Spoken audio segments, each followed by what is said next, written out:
goodness.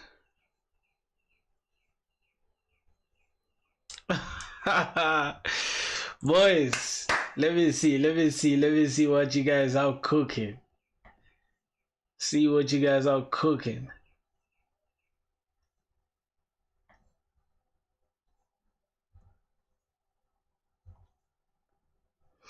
Okay.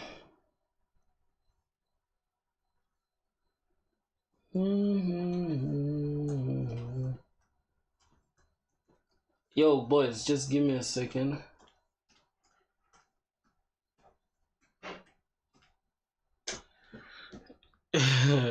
What are you guys busy sending in the chat, bro? Hold on.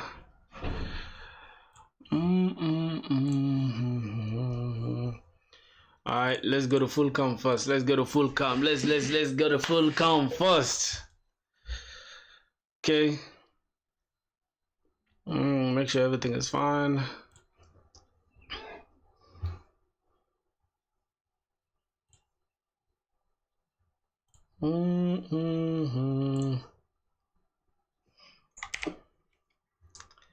Okay, Unk is on right now. Unk is on. Go grab my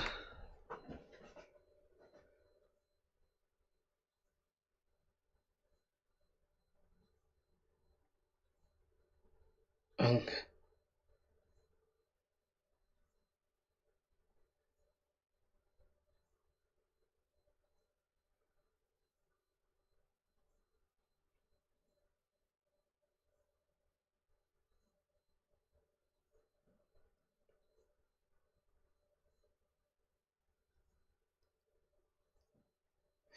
Let's fucking go! I am Vulture.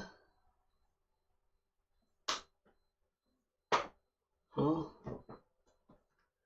I am.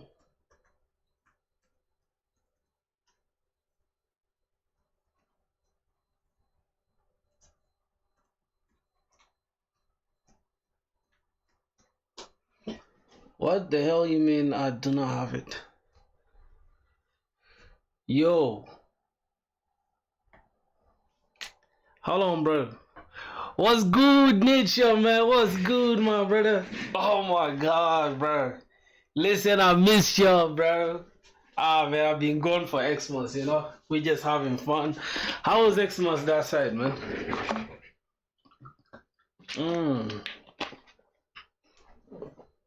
Oh my goodness. Oh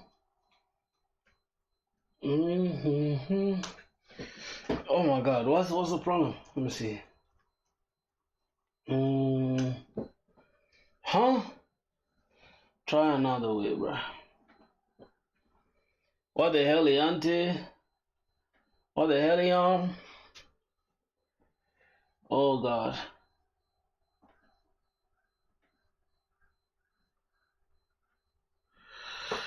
Oh shit. Yo, man, what's up, bro? What's up? How are you, bro?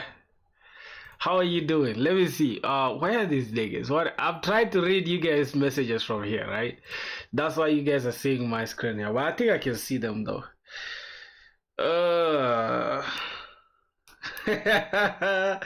You guys asked a very funny question in the Discord, bro. I'll take the third daughter, dog. I cannot. Okay, hold on. No. The gay son though, the gay son. I'll go the gay son any time of the day, bruh. Any time of the day. I hear you guys are funny, bruh. Hope you have fun. Xbox Uncle wishing you the best. No, I already had my fun. That's why I'm back on stream. You can see I did not stream for 6 days. I didn't stream for 6 days. Will you marry me? Nah, bro. What the hell is that? What the hell is that, bruh? Come on, bruh. Knock the gay shit off, bruh. Knock it off, bruh. Ain't nobody marrying you, dog.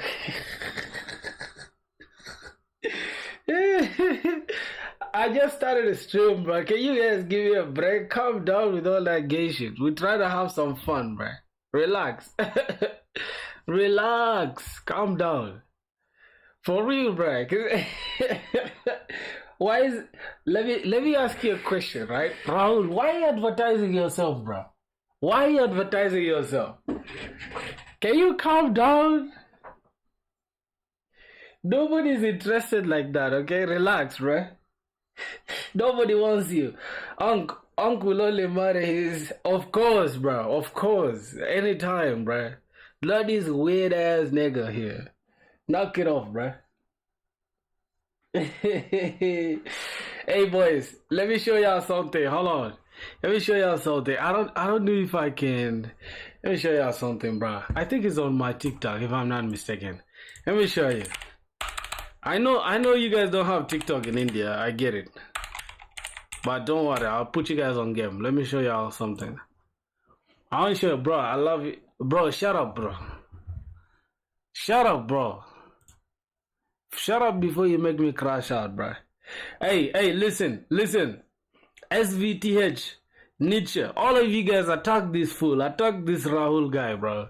Show this nigga something. Discipline him, bro. Discipline him for me, okay? Let me show y'all something. Can I find it? Wait, why I can't see though? Hold on.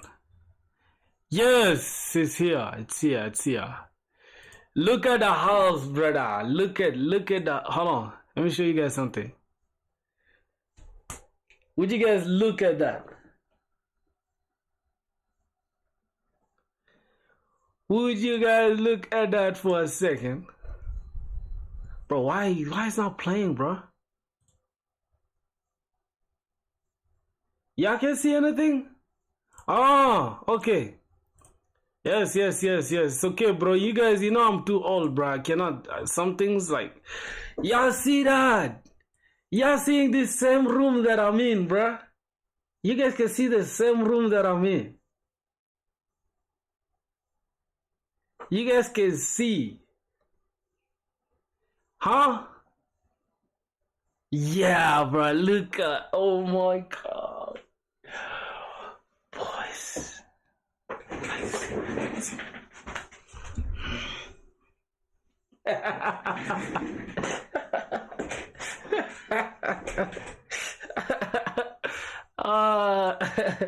Bruh, I was having fun, boys. I was having fun. We have trouble playing this video. Refresh it, okay?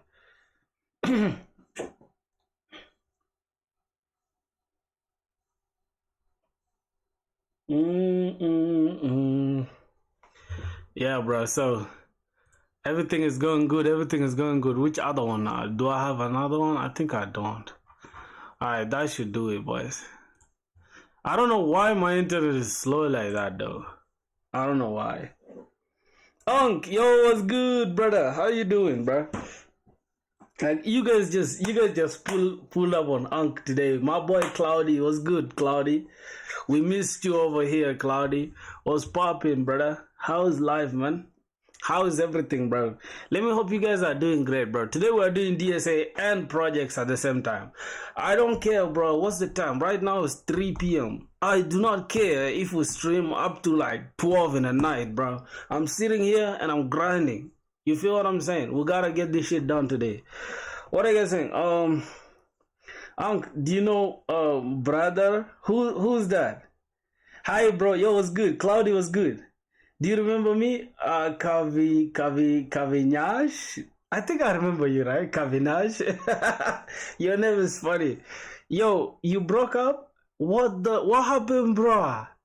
Hold on, boys, bro. Let me pay my respect, man.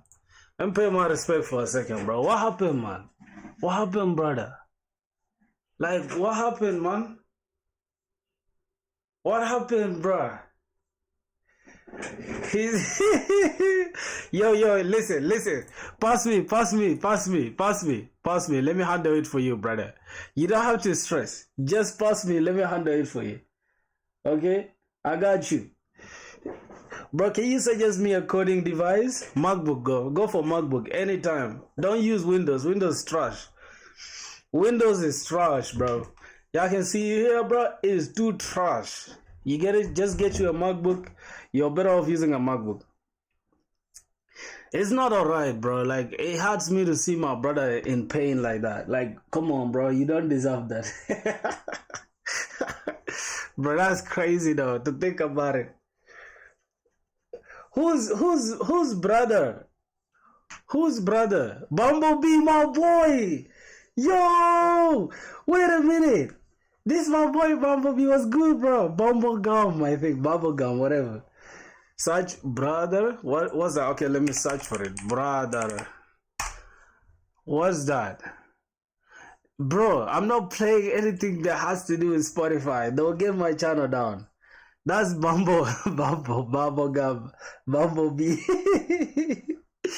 Yo guys, Ankh is all back in good spirits. I'm fine, I'm chilling, I'm okay. Thanks for the help, man. I was thinking to buy a gaming laptop, but now you said MacBooks, I definitely buy Windows. What?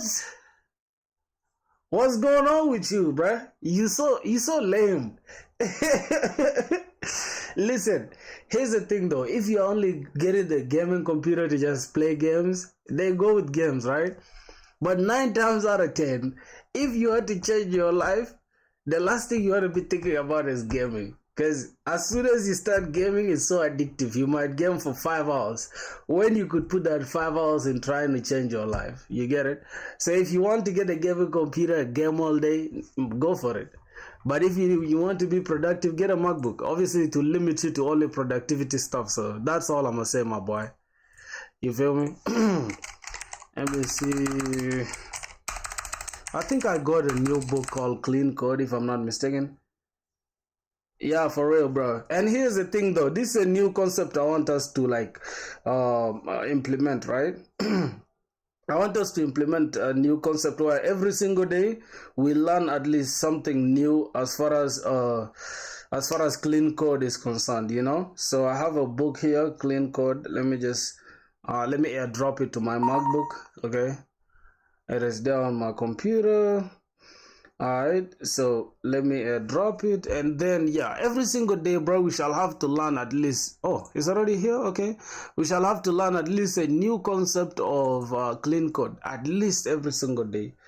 You get it? It's non-negotiable. Every single day we need to learn a new concept of clean code. You get it? It's now that time of the year where we want to now apply for jobs. So obviously we want to be job ready. We don't want to be average. If I wanted to be average, I would have applied for jobs since. You understand? But I want to apply for only targeted jobs, companies that I want to apply to. Only UK, US, and Germany, or maybe most of Europe. I don't apply for any other companies. So that's what we're going to be doing after, before January. All right, at the start of January. So that's what we're going to be doing. All right, my boys. So let me hope that's going to do it for y'all. That's the plan I have going forward. What are you guys saying? Yeah, yo, don't buy any gaming computer, bro. I promise you. Don't get it at all. You're gonna regret it, man. Because first of all, bro, they overheat, bro. Those things, like, they literally have fans that sound like a jet engine. So don't go for it at all. Alright, bro. So today's DSA, we are starting with product of array except self. Now, if I show you guys like the roadmap, this is what I was working with the entire time. Like, you understand? I finished encoding and decoding strings. I finished top K frequent elements, group anagrams, two-sum, valid anagram contains duplicate. Now, we are now headed towards, we are going to be doing only these 3. This valid Sudoku and then longest consecutive sequence. I think that is it. After that, we have nothing else to worry about. Let me see. Let me go to neat code. Yep. After that, we can go to 2 pointers or stack. It depends. So I feel like we can go to a stack and then we can come to 2 pointers. Does that make sense, my boys?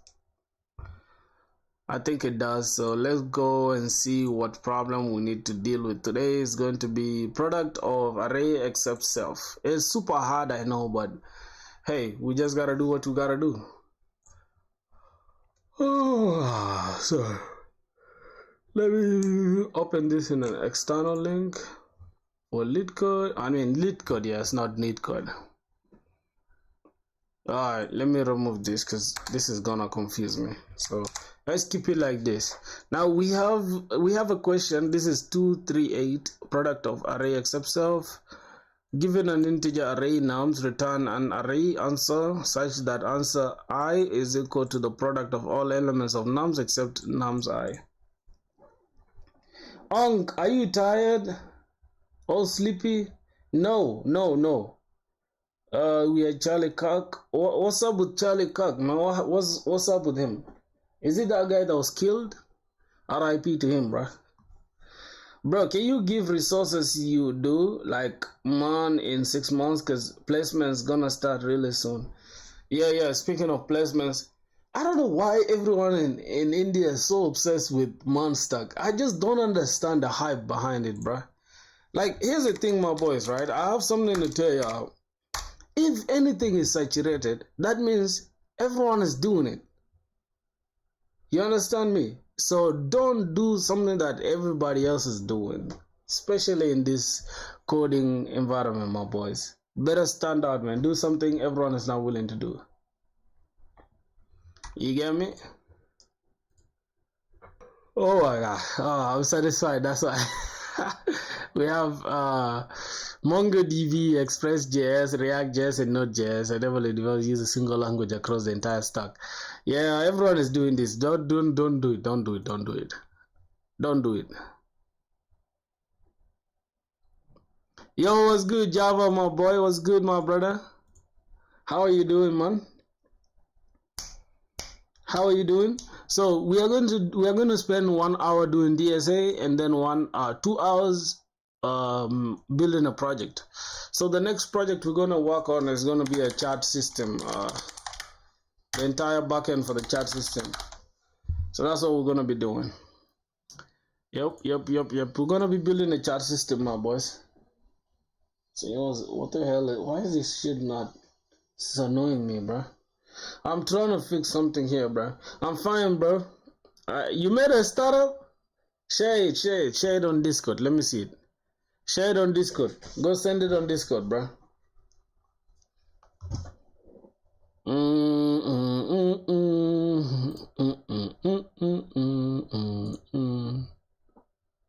Go share it on Discord, my dog. See?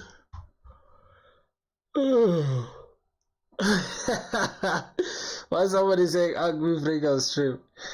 You crazy for this, bro. Listen, you guys are not normal for this, bro. Yo, boys, I didn't tell. I think you guys saw my how did I call it? Oh, okay, Z Java. All right. I think you guys didn't. I didn't show you guys the new keyboard, right? But I think y'all watched the video. If you guys didn't watch it, go watch it. Yeah, boys. I got a new keyboard and it sounds super crispy, right? Oh my god. Would you guys look at that? Can you use ZAI? What's that? That's the new AI? Oh yeah. I don't know anything about AI, bro. I'm not planning to use any AI right now, you know? Okay, I think that's okay. Let me see. Let me make sure I'm on frame. Am I on frame, my boys? I think I'm on frame, right? Oh, a little bit like this. Yep. All right. So let's try to think through this problem, my boys, real quick, okay? How to think through that problem. I'm on my way. DJ Khaled, you've been thinking about me lately. I just need you by my side. I'll be on my own, I need nobody telling me, but I can tell you how much I'm sad. I've been really grinding and nobody faking, trying to tell me. You guys, I'm so trash when it comes to singing, but yeah.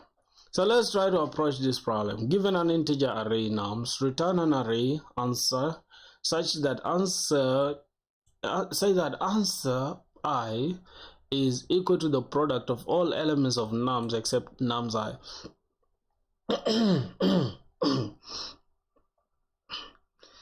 Now, I'm kind of confused. Like, what Yo, boys, bro, here's the thing, bro. I find it fascinating that you guys would rather watch the stream and not like the stream. Like, what the hell are you guys doing, bro? Y'all pissing me off, man. God damn.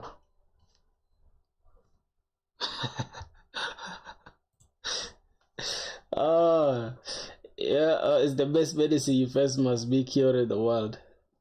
I look at you and think 2 billion years of evolution for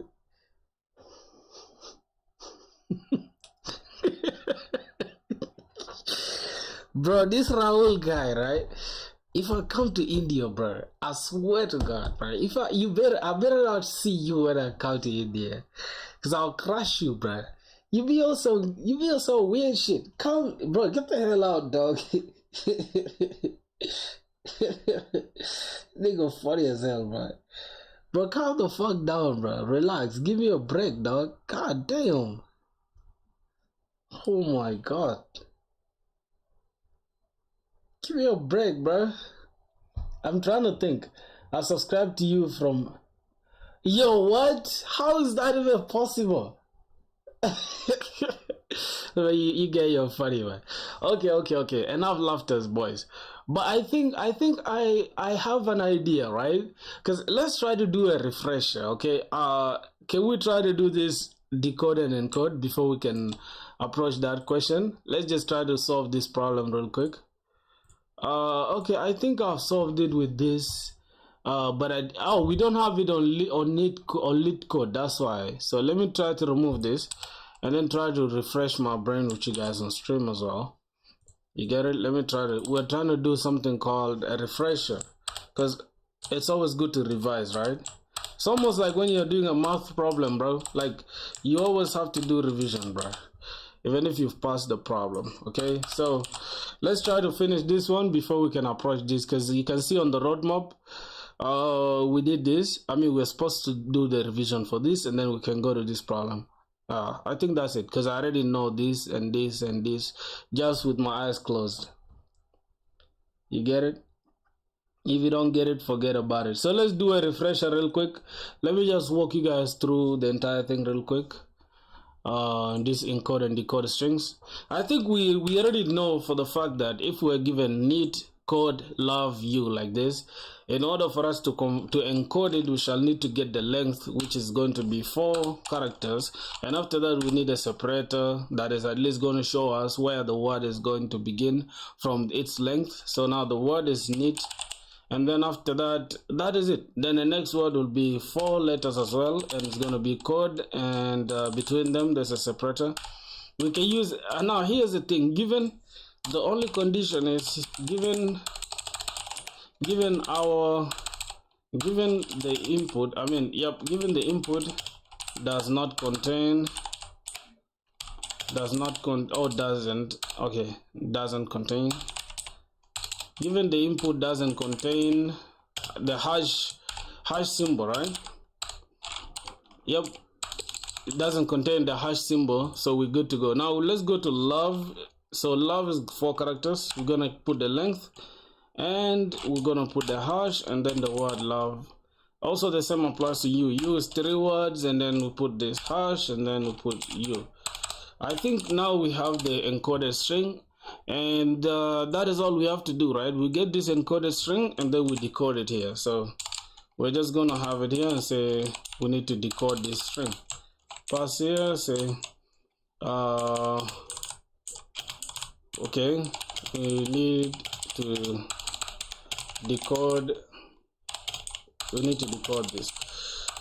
So we are just doing revision, okay, my boys, and here we need to encode this. So we are encoding here. Okay, now what are we encoding and what are we decoding? Here we are encoding this this entire input array. As you can see, we have this as strings written as strs.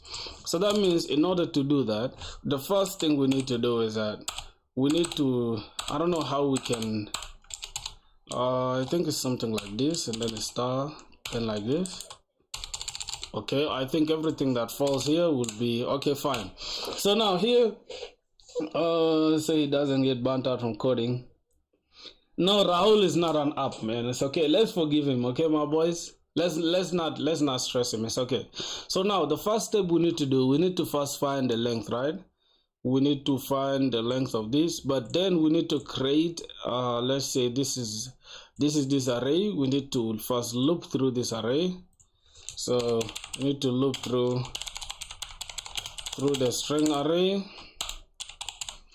and then second thing we need to do is after looping through the string array, we need to now add or append. We need to append. I think we need to append first the length, right? Which is going to be array.length, which is str.length. Okay. I think we should just have it as str.length, right? And then after that, we also need to append. The third one is going to be, we need to append it's the hash symbol, just like this, and it's going to be something like this, right? We have this string and we need to append this. That means we need to add it as well. And then the last one, we need to now finally append the string itself. I think we are good to go now, my boys, with this, right? And then finally we can just return the result, right? I think that's going to be the last one. The last one is going to be, we need to return the result. So now you guys know that this is going to make it good for us, right? Okay, now let's try to turn it into code. Here we're going to use a string builder. String builder is equals to new string builder. We need to call it result, or we can just make it as res is equals to new instance of the string builder, and finally we have that the new instance of the string builder. Then we loop through. We use this enhance for loop, and we pick out this is going to be a string. So we're going to say string s in strings will give us what we need, right? Okay, string builder and strings. Now we need to grab this result, which is a string builder that we have, and then we say, hey, go ahead and append. We need to append the length. So we can either define the length from outside here, or we can just say s.length. That is going to be the length of our array. This is going to be a method, so we're going to have it like that. Then finally, second last, we need to now append our hash symbol, and then finally let's append the string itself. It's going to be the string itself, which is that. Then we close off. Okay, well, let's close off this, and then we can finally just come here and say return the result. But then the result, we need to add it, we need to convert it into a string. So we're gonna have two string method. I think that is it. Finally, we are good to go now. We are done with encoding. Now we've encoded this. As you can see, we've done the same thing here. We've appended the length, which is 4. So if we say s.length is going to give us 4, and this hash symbol is going to be there, and then finally we attach the word. And yeah, we are done with encoding. Now let's go to decoding. Now decoding is going to be a little bit complex because we have to use 2 pointers. We have to use 2 pointers to decode the word, right? Oh, it's going to be the string, right? We can say decode the string, the encoded string. I think it's better like that, encoded string. Oh my god, bro, I'm sorry if I wrote very bad joke on face, because I just copied from the internet randomly and not wrote it myself. Wait, whenever I be like this, I don't be on, like, am I? Wait, how should I be? Should I just be standing, seated like this so that you guys can see my whatever clearly, my webcam? Yeah, but I'm logged in though, I'm logged in. So I think we need to now decode the string, and we are going to use 2 pointers. Bro, for some reason this stuff of mine doesn't want to turn on. I don't know why. I just don't know why, bruh. Anyways, let's go and decode the string. We're going to use 2 pointers. Now, what are we going to do exactly here, right? Let's grab this and then try to see step by step what we need to do as well. So here, here I think, let me just remove this. Okay, just like that. Now here we need to decode this. How we going to decode? I think first we need to find out the start of our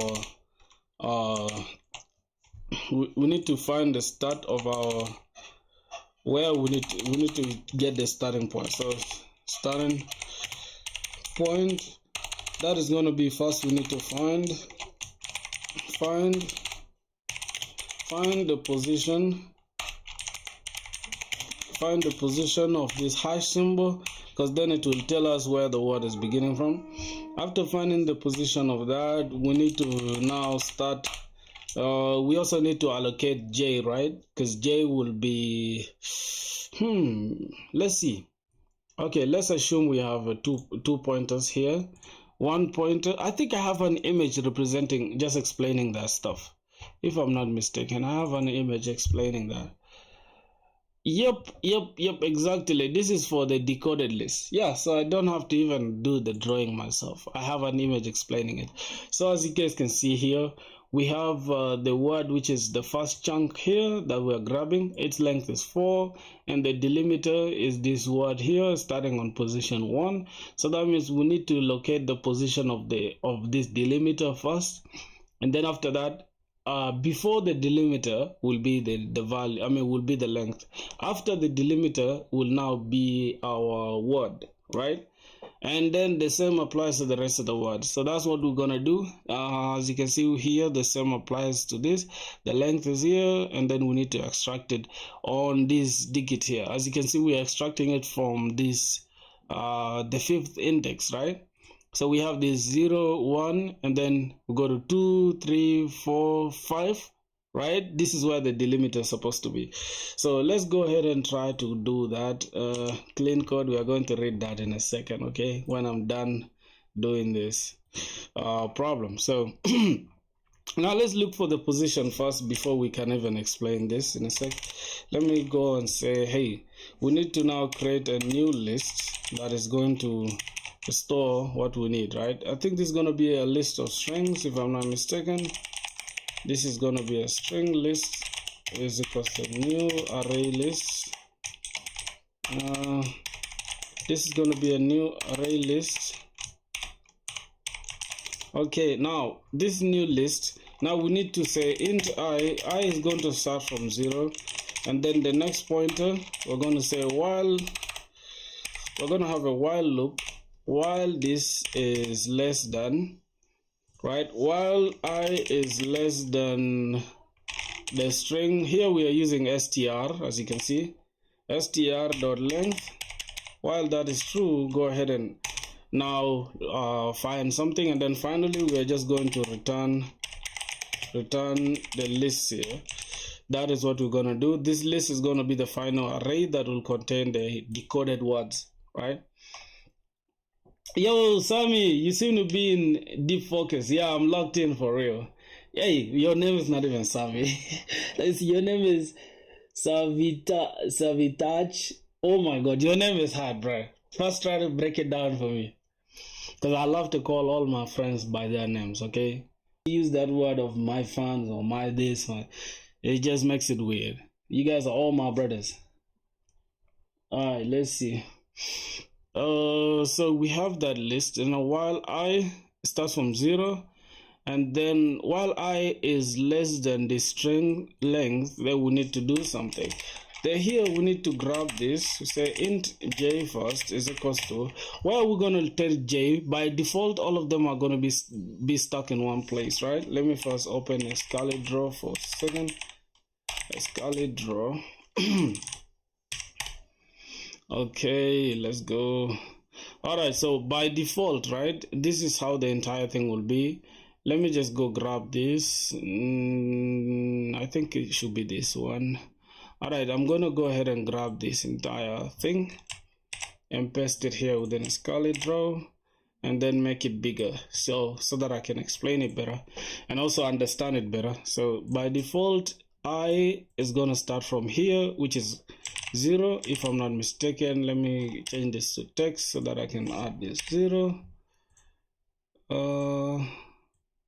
Okay, this is gonna be 0, then this is 1, 2, 3, 4, 5, 6, 7, 8, 9, 10. I think, right? I think this is how. Let me remove that. Yep, let me put this here and then try to expand it. We might not be accurate, but hey, it's all good. Anyways, you guys get the point, bro. I'm not gonna waste time doing this because it's gonna take a lot on my plate. So this is 1, 2, 3, 4, 5, 6, 7, 8, and then the cycle just repeats, right? So now let's look at this. We need to finally, hold on, this is going to be 0, index 0, this is 1, this is 2, this is 3, and this is 4, this is now 5, and this is 6, and finally this is 7, but we are just repeating ourselves. How old are you? Like some academic background. Okay, I'm 24 years old. I'll be making 25 in April this coming year. April 4th, I'll be making 25. I'm in my 3rd year in uni. All right, so I'm starting 2nd semester of my 3rd year in January 6th. So that's it. That's literally it, man. I'm doing computer science, comp-sci, my 3rd year. I think that should make sense now. I've been coding for, I think, 1 year now. Yeah, I've been coding for 1 year now, but I've been coding for 5 months straight using Java and Spring Boot. I switched from Manstack to Java and Spring Boot. So that means I've been coding for like 5-6 months in Manstack, and then I switched to Java and Spring Boot.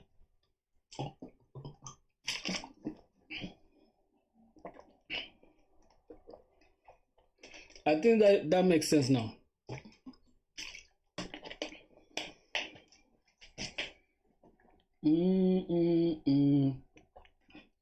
Yeah, so we are doing I'm trying to get a job, so I'm streaming every single day, except these 5 or 6 days towards Xmas. I was not streaming because I was busy. So yeah, but I'm back now, locked in. We're streaming every single day, trying to get a job and getting better in lead code. Also doing products. I mean, building projects. I think. Oh God. Anyway, so that's it. Let's go back here and see how we can now approach this. As you can see, we've already answered this using a string builder, and then we've looked through this and we've appended the length as well, which is this format, and we've also added a delimiter or a separator, which is a hash symbol, given that the input array will not contain this hash symbol. And we've also appended the length, the entire word itself or the string itself. Then we are returning this result as a string. And then that is it, literally, that is it. Now we are here on decoding this entire stuff. So let's try to see.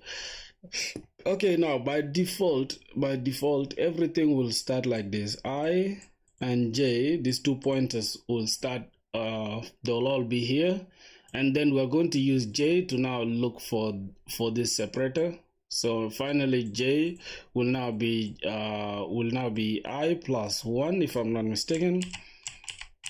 So let's go and see how we can approach that. So this is now going to be J is going to be in position I, and then from there I is going to be at 0, and then J is going to be in position 1 here, right? J is now going to be 1, I is 0, J is 1, and J is now searching for this hash symbol. As soon as we get the hash symbol, that means everything after J, right? That means everything after J plus 1, we shall now consider it as the length of the entire word until the end of its length here. So we have to use Java substring for that as well. Java substring. My son is also doing CS and starting Manstack, and he's also in his 3rd year. Wait, speaking of your son, Wait a minute. I'm sorry. I'm sorry if I was yelling or talking loud, thinking you are like my age mate. I apologize for that, for real. Sorry. Speaking of your son, where you from? And you said your son is in his third year. Wow, your son is as old as I am, I guess. That's interesting. I apologize for being loud. Okay, let's see. Oh my God. That's interesting. So, oh, he started Monstack. And that's beautiful. That's beautiful. I retired from Monstack. I really just want to get a job in Spring Boot and Java, so I left Monstack. But Monstack is a great stack to use for sure. Monstack is great. It's just that everybody's doing it, so I just want to stand out. Nothing much, really. Okay, let me just, we're good. So now the challenge is, how do we find the position? How do we locate the position of the hash symbol? Okay.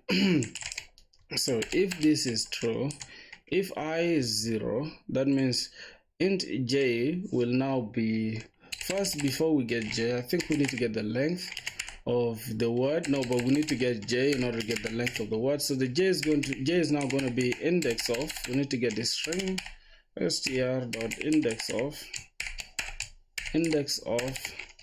Now let's grab the index of that. Is going to contain what we need, what we are looking for, and then I is going to be what we are going to be using. That is now j in a nutshell. And then finally we can now look for the word itself. Yep, j is going to be integer as well. And finally, let's say length of the word is now going to be substring. We grab the string. First we need is a length, so we need to convert it into integer. So we're going to say integer dot int pass int. Now we need to grab the substring, the string itself. We need to grab its substring, and then the substring is going to be I and j. That means grab that is the length. Yep, that's the length of the word right after this j. And then finally we need to now get the word itself. String. Any coding tip you can give? He struggles in coding and DSA. All right, so when it comes to like coding and DSA, I feel like he just has to put in the work and avoid tutorials. Like watching tutorials is not good, especially if you're just starting. It is okay to watch a crash course or two. Let's say he's doing JavaScript, he can go to like this website. If I don't think he knows it, but if he's been watching tutorials, he might have come across something called roadmap.sh. This is like the simplest way to teach himself, because it's hard these days to just learn from tutorials unless you really have that willpower to sit through a 12-hour video. But most people don't do it. So I would say, let's say he's trying to do backend, for example. Let me just click on backend. Then he can come here and select, okay, I want to do JavaScript. Then he picks JavaScript as the language, and then you can either go to a dedicated page for JavaScript, and then from here this roadmap can really like give him everything that he needs to learn. Let's say he's starting with JavaScript and he wants to do backend. So the thing that he can start with could be just like variables, right? Understanding what data types are, understanding things like variables. Like I feel like he might know all of this, right, if he's in his third year. So really I feel like these basics are like the building blocks of everything. So when he's done with now everything concerning these basics, he can now go to like, let's say, Express, right, like backend framework. He can do Express.js, or he can do he can even code with Vanilla.js. But I feel like it is him to do the research himself. Really, these days nobody can spoon feed you. So let him do the research, but everything is out there for him online. So after finding out his roadmap or whatever he wants to learn, the next thing I would encourage is just go to ChatGPT and just ask a question. Like for me, let me open this Notion, so I can show you like what I'm using to teach myself. Let me remove this. Okay, let me open this Notion for a sec, and let me open this, and I think it's Java, if I'm not mistaken. Java something. Coding, self-teaching. So this is the prompt I use to teach myself using AI. I come to AI and say, hey, I am learning, explain for me, let's say explain for me X, whatever that is learning X in Y language, which could be Java. For his case, is doing master. It could be explain for me asynchronous programming in JavaScript thoroughly using simple, straightforward examples. I learned best through a structured approach, for example, 2 to 3 examples followed by an exercise. That is almost the same method that people use in schools or universities, or maybe in any, like when you're trying to learn mathematics, you start by the teacher or the lecturer introducing the topic, giving you 2 to 3 examples on that topic. After that, you can now do an exercise on your own. After the exercise, your work gets marked. As soon as you are correct, you chill. But if you are wrong, you do the corrections, then you return it to the teacher or the lecturer, they mark it, and then finally, if you've gotten it, then you're good. So that's the same method that I'm using. After the 2 to 3 examples on what I am learning, go ahead and give me an exercise, then corrections if I make mistakes, and finally independent practice before moving forward. I'd also appreciate project-based learning with gradually increasing difficulty. I already have some knowledge of inheritance, that is now on him to decide, and then basic understanding of polymorphism and abstraction. My ultimate goal is to this, and after that, that is it. Like this entire prompt is going to set him. It's going to set him for everything that is learning. So that is that. So the goal is let him use this roadmap.sh to pick whatever he wants to learn.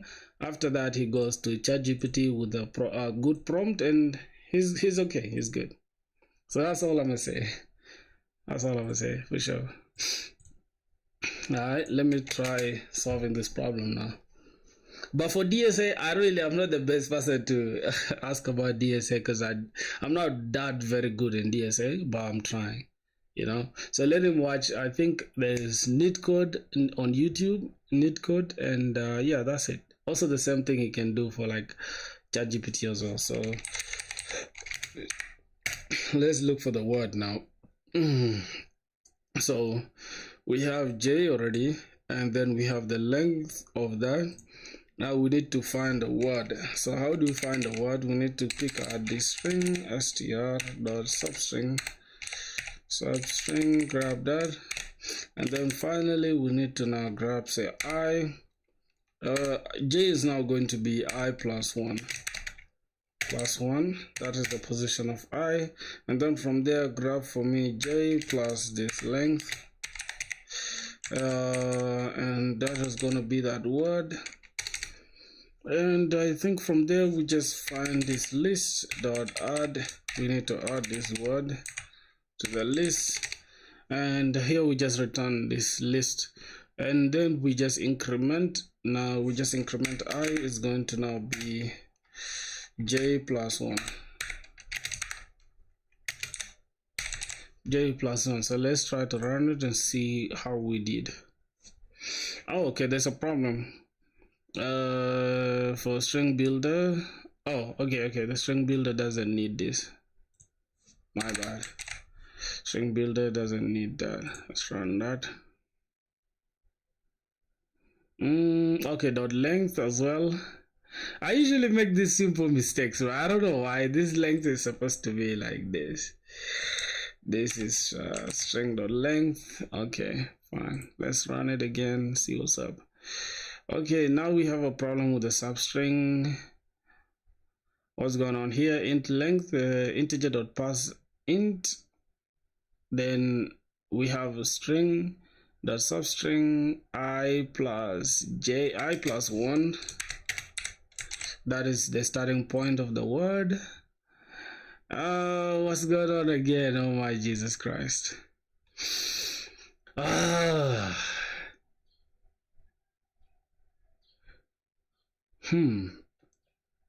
Thanks a lot for the deep explanation. I wish you the best for sure. Oh, thanks. Thank you too. Thank you too. For sure. You're welcome. You're welcome. And I feel like more people, more parents should support their children like this. You know, these days is really hard, like especially in the age of AI, everything is super hard, like for real. So it's always good for him to like do, at least put in the work. Like 4 to 5 hours a day is the bare minimum these days. So let your son lock in. Tell him to lock in.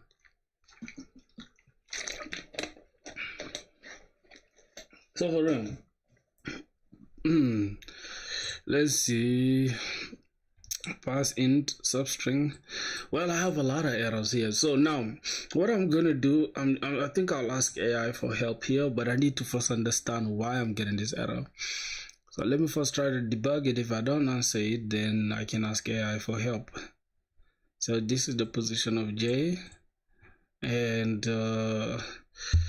we need to now look for the length. So the length is now the problem. How do we find the length? We need to get the substring. Okay, let me go back to Scarlet Rose so I can try to see how I can grab that length. Now, how do I pick this length out? So this length is going to have, this is 0, 1, 2, so this will start from 2. So now I will be, I think J will now be 2, right? So J will be 2. Okay, no, I will now be is equals to 2, right? And then from here, this E 2, 3, 4, 5, and J will be 5, I think. How do we find that? So confusing. How do we even get the length though? That's the question I need to ask. The length is going to be the substring.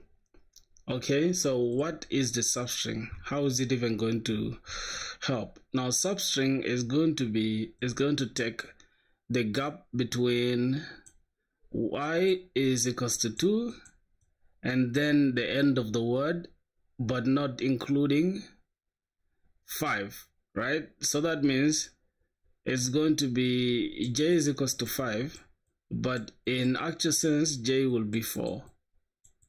So that means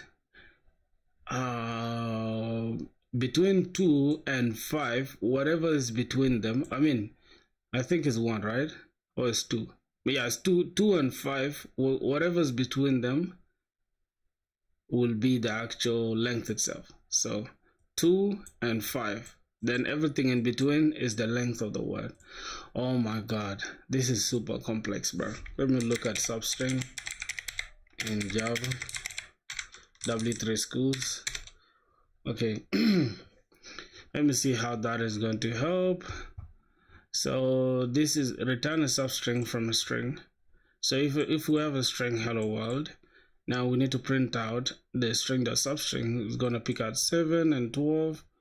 Then what is it going to pick? 0, 1, 2, 3, 4, 5, 6, 7 is going to pick out this, and then 12. Okay, so the syntax is the substring method returns a substring from the string. If the end argument is not specified, then the substring will end at the end of the string, right? Like this. This is the start. It takes a start and it takes the ending. Okay. Index out of bounds.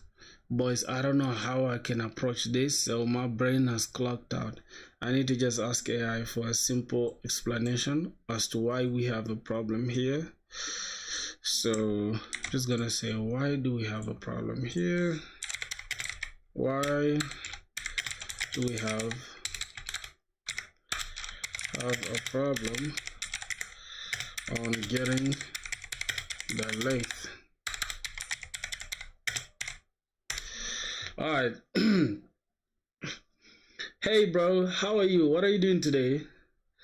He's coding the next Facebook. He's Elon Musk of coding. Nah, that's a lie. I'm not coding the next Facebook.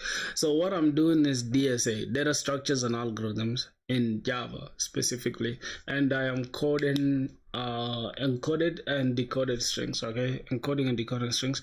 That's the problem. I mean, I'm following this roadmap by NeetCode. So that is it, and I'll be building projects as well after the stream. After this DSA part, so I want to finish with the DSA part so that we can go and build a project.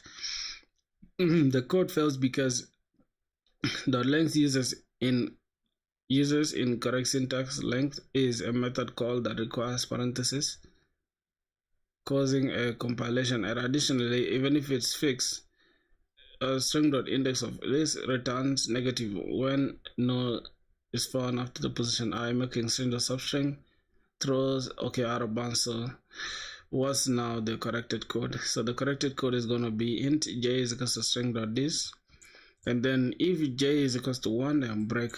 Okay, if j is -1, and break. And then int length now will be passed int substring I and j, and then now the word will be j plus 1 plus length.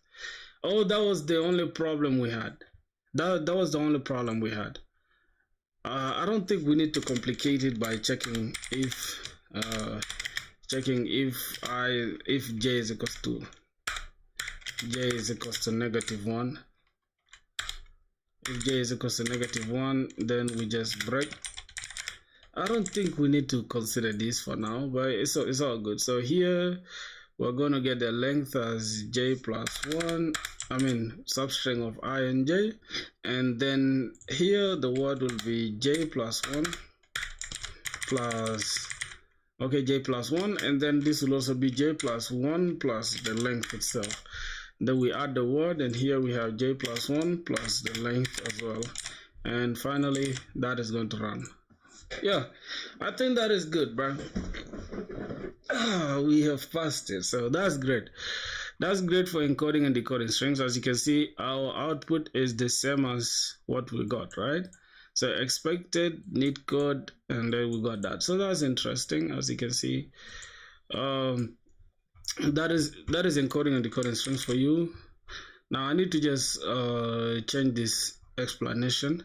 So we need to find the position of this, and then we make sure we start I starts at 0, and then j will be the index of j will be the index of I, but whenever we find this, that's gonna be where j is going to be. So okay, so j will begin at I whenever will begin at this whenever we find it, starting from I. So I think that's the explanation. And then finally we also need to check if j is equals to -1, then we need to break out of the loop, because obviously that's gonna give us negative, and that's not what we want. Now if j is -1, we break out of the loop, since we want it as positive integer, positive number. And then we need to return another result straight. We need to now find the length of that string, I mean of that word. So we need to find the length of the word. And finally we need to now grab this and then add it to the list. Now finding a list should have been our first creating a list. So let's just add it here, something like this. We need to create a list that will hold the strings as an array. Okay, just like that. And then finally we have 6. Now the 6th thing is just going to be, we need to add the word to the list, and finally we reposition I to the next word, okay, so that it can find the next word. So we add the word to the list, and then we reposition I,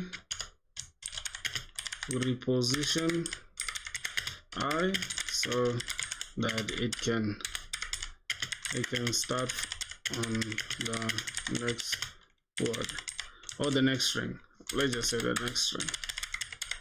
Okay, I think it's the next word, not the next string. The next word within the string. Within the string. Yep. Oh, what are you guys saying? Job. Somebody said lol. What? LOL. I think you are laughing at that. It's not his 13th day for sure. It's my 13th day. I can't even lie to you, boy. It's my 13th day for sure. How is that possible? Like on 13th day, you are passing that test case and lead code. It's been 6 months to learn in DSA, like YouTube, and I can't do lead code. People have problems. You guys have been watching me doing this on stream, and you guys are questioning. It's crazy work because I'm doing this to get a job, right? So if I've been doing this long enough, I could have had a job right now. So what are you talking about? That doesn't add up, yeah? So it's 13 days of doing this, for sure, 13 days. You can see I'm even, matter of fact, I'm even way too ahead because within the 13 days, I was skipping some days. I did not do DSA for like the last 4 days. So you can see it's 1, 2, 3, 4, 5, 6. So that is it, 6. We are missing some days, all right? But yeah, it's true, it's my 13th day, boy. So that's what we're doing. And then list.add word. We reposition so that it can start on the next word within the string. Okay, and then lastly we need, I think that is it for the reposition. Then lastly it's going to be, we return the string, we return the list. We return the list containing the strings. Okay, so that is that, my boys. I think we are good to go now. We have finally summarized the entire thing, and this is what I love to do. I love to comment out stuff and then just talk my thoughts through this kind of stuff. So there you go, my boys. We are done with this problem. Now let's try to submit it. Boom, accepted. We are good to go, my boys. So let's continue moving to the next problem, which is this one. It's going to be our last problem for today, and then we can start building projects. This is going to be product of array except self. Product of array except self. Oh my god. This problem, I have only like 3 problems. Then we are done with this arrays and hashing. Then we can either go to 2 pointers or we go to the stack. And I can't wait. I really want to get to these 2. You get it? I want to move forward. At least if I finish up to like, if we can get up to like maybe backtracking, or maybe we can do up to like trees, then we can start applying for jobs. I feel like, yeah, as soon as we get to trees, the rest will just be like, you understand? So I want us to do from this up to trees, or maybe from this up to linked list, going like this. Arrays and hashing will go to 2 pointers. Arrays and hashing will go to stack. Then from there, 2 pointers, we can go to binary search, or go to sliding window, and then we can also go to linked list. So we shall follow this religiously and see how we do, okay? So that's gonna be it. Let's look at this. Given an integer array, nouns return an array answer such that answer I is equal to the product of all the elements of nums except nums I. Now this is a little bit complex. I can't even lie to you. It's written as medium, but it's kind of confusing my brain. You must write an algorithm that runs an O of n time and without using the division of operation. Okay, so let's look at the input. The input is nums is equals to I 2 3 4. Output is 24 12 8 6. So how did they achieve this? Given an integer array nums, return an array answer such that the answer I is equal to the product of all the elements of nums except self. So given an integer array nums, right, we need to return an array answer such that answer I is equal to the product. So this is the answer is equals to the product of all elements of nums except nums I. So we have 2 3 4. So how is that? How are we multiplying it? Okay, let me try to open a calculator so I can keep track of what's going on. Okay, so here let's try to multiply. Let's multiply what?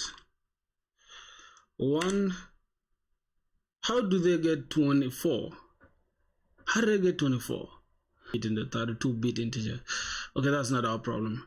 It is equal to the product of all the elements of nums except self. So all the products, so that means 1 times 2. Wait, let's multiply. 1 times 2 times 3 times 4. What is it going to give us? 24. Interesting. So that means we can now leave out this and then we'll go to the next one, right? If we're starting at I. Okay, then let's now go to 1, which is this. At position 0, we have 24. Then at position 1 is going to be 2 times 3 times 4. And we get, why are we getting 12 again? Why are we getting 12? That's kind of, why are we getting 24? That's kind of confusing. Okay. So except self, that means if we're at position 0, we don't multiply 1. So we only multiply the rest except itself, which is 1, right? So that means we have to multiply 2 times 3 times 4, and it's 24, which is the first one, okay? So the second one, that means we skip 2, and then we multiply 1, 3, and 4. So let's try to multiply that. 1 times 3 times 4. Yes, 12. Interesting. I'm getting the concept. Now that means if we're on position 2, we have to leave out 3. Then we multiply 1 times 2 times 4. Okay? 1 times 2 times 4. 8. Okay. If we leave out 4, that means we have 1 times 2 times 3, which is 6. Wow. So the product of any prefix or suffix of nums is guaranteed to fit in the 32-bit integer. We must write an algorithm that runs in O of n time and without using the division operation, I think. Oh my goodness, my boys. This problem is medium for real, because hey, let's try the next one. I think the next one is the same, right? Starting from 0, we multiply 1 times everything else will give us 0. And then starting at position this, we leave out this and we multiply everything else will give us 0. And starting at position I, we leave out 0, then we multiply everything else will give us 9. That is correct, because 3 times negative 1 is 3 times 3 is 9, positive. Then the rest will have 0 because you'll multiply everything with 0, so it will be 0. Alright, so that is it. Now, what is our thought process here? Given that we need to return an algorithm that runs in O of n time, what can we do that will return O of n time? That means we don't have to use the brute force solution, but we can use the brute force solution to get the answer. So how can we write an algorithm that can run first, multiplying everything except that number? So let's assume we have nums. Oh my god. So let me try to think through this problem really. Okay.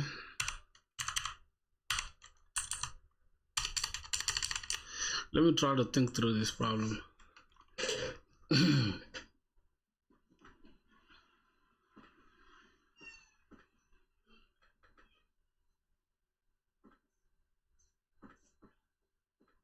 So let me try to think through this problem. Let's see. Oh.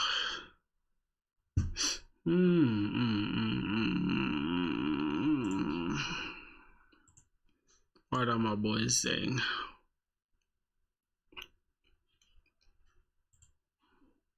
How long have we been streaming for? 70 minutes, okay. Alright, 70 minutes, that's like what? 1 hour and 10 minutes? Okay. What's good, littleness?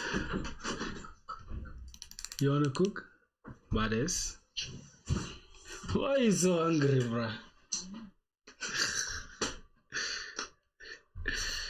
Oh my goodness. Let me see. Am I gonna disturb your stuff? Or you are going to disturb me? This? No, but the thing is just because bread no can. Oh, bread no bad body. You buy now. Yeah, for the doof now. Oh, you da cafe. You want to go to cafe? Yeah, this should do it. Please, money about the palif. Bakum sumi even man I call it shanky. Yeah, so that's it. There's nothing else. So everything is there in the house. You see, do the medical, but you can bring maybe. No, the mortgage case can, but you can decide to bring it more. Okay, so go and sort it out. Bungo tomato. So no problem. Go and handle yourself. Sort it out. Alright, broskies. So let me see this. What do you say? There's a couple. Say.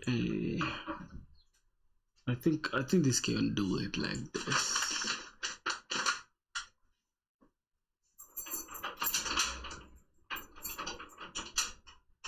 Yep. Okay, so let's see.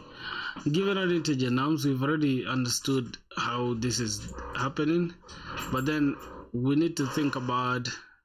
I think the first thing can be maybe using a for loop, using two for loop, using 2 pointers, maybe.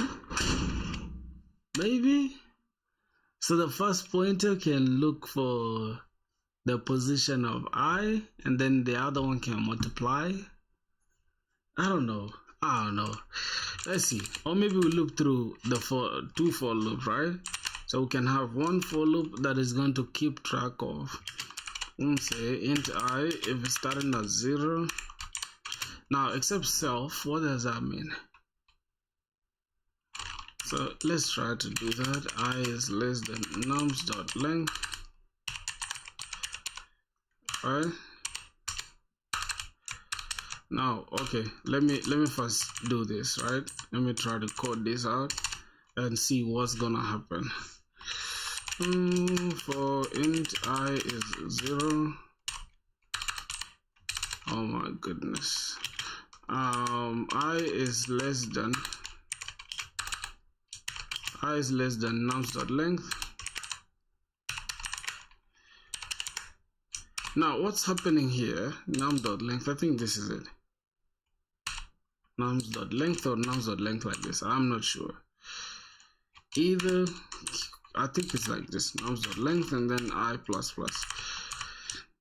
Okay, let's have first the first for loop that is going to loop through this entire array nums, and then now we need to also look for the position of the word that we're looking for. So if nums is equals to that word nums I, then we skip it and we only multiply the rest of the words. How are we gonna do it, bro? Like I'm literally right now out of ideas, but I want to think though. I don't want to just look out the answer.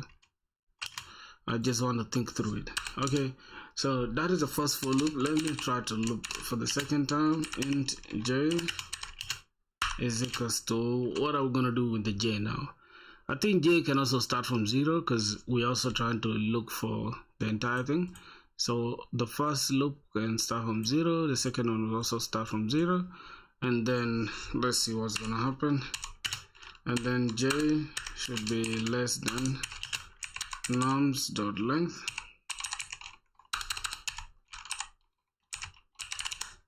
Okay, and then we need to increment J every time. I'm not sure if this is gonna do it, but let's see what's gonna happen. Now the first for loop is going to look for this, so let me just grab this input thing and put it right here. This is what we are looking for. Now we need to get the product, so let's say nums I, let's assume nums I is equals to 0. Then we need to do the product of nums in position 0, in position 2, 1 up to this, right? So time is nums in position 1, 2 up to 3, right? This is 0, 1, 2 and 3. So that's what is gonna happen. Time is this as well. Okay, that is gonna be it. That's the product. And then finally we have a list, right? We need to create a list that will return what we need. So we need to store them in a list. So to create a list that will contain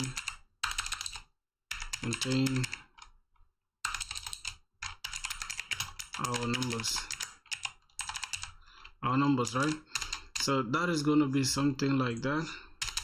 And then let's say the list is going to be an integer result that is going to store our numbers. So by default we can say it's going to be empty, right?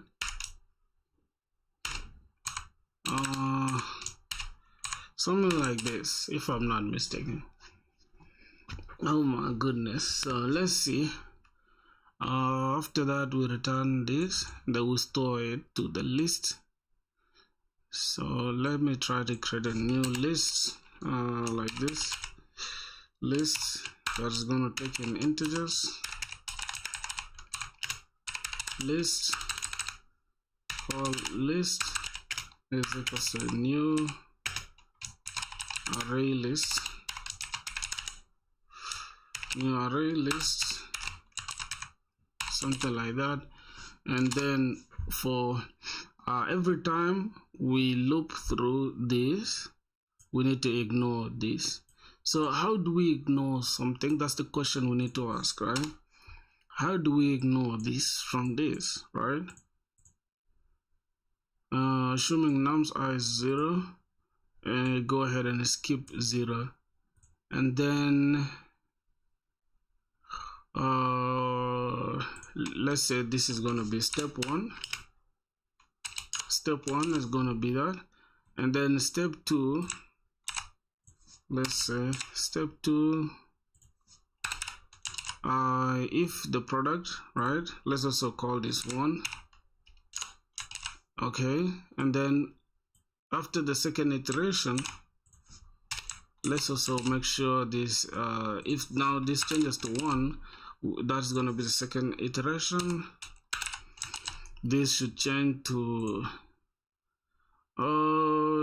this should be 1, then that means 0 should be there, and then 1 should be skipped, right? And then the rest will be considered. So every time we touch this, right, if this is 1, what are we skipping? We are skipping we are considering 1, nums 1, this is nums 2, this is nums 3. That means if we are now on this 0, 1, if we are on 1, that means don't consider 2, and then just consider 1, 3 and 4. 1, 3. Wait a minute. So here we're considering 1, here we're considering 2, 3, 4. So 2, 3, 4. 2, 3, 4 for the first iteration. Bro, whenever you come to India, please notify. We'll meet and have fun. Like, I'll show you all some places in India.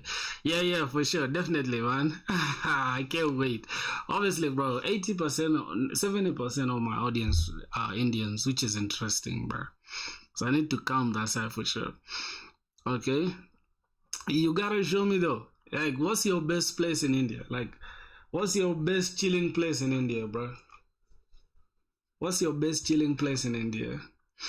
Okay, let's say if I is now 1, that means skip 2, then consider 1, 3, 4. So 1, 3, and 4, 3 and 4, and then for the third iteration, Harkirat. You know what's his name? Harkirat or Harkirat? I like that guy, bro. I think it's called Harkirat, if I'm not mistaken. Harkirat. I think that's his name, right?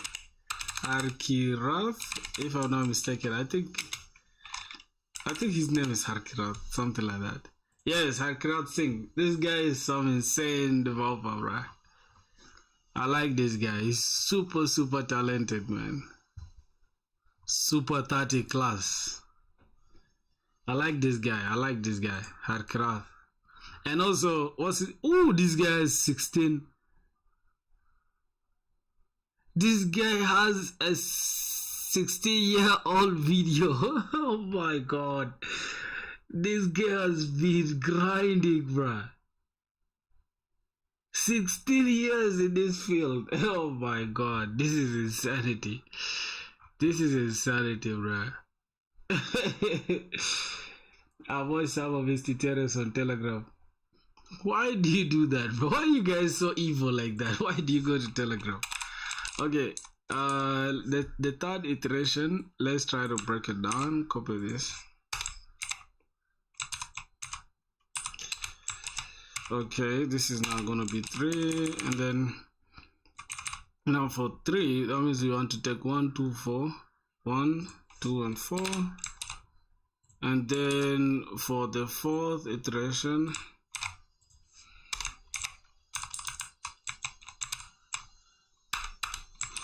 this is going to be the fourth iteration. If I is equals to 3, which is 4, that means take 1, 2, 3. 1, 2, 3. Alright, boys. So this is what we have. Then finally, we return, add the numbers to the list and return. I think that is the idea we're gonna have. Now I don't know how to put this into code, but I know that this is the flow we're gonna use. Right now here, given we have to use O of n time, right, that means we don't need to be looping every time. And also you must write an algorithm that runs in O of n time and without using the division operation. Wow.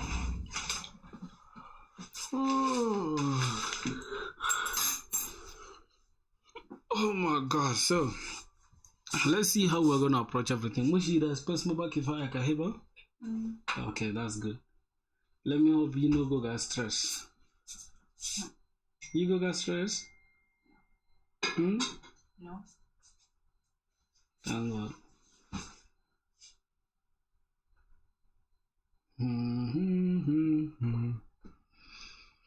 Okay, let's see what next we need to handle.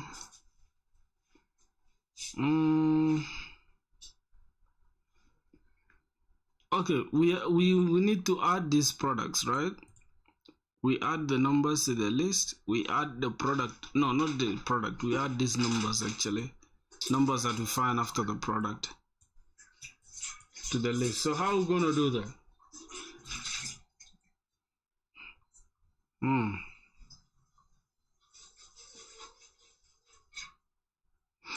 Okay, let's ask AI. I will say, let me open ChatGPT.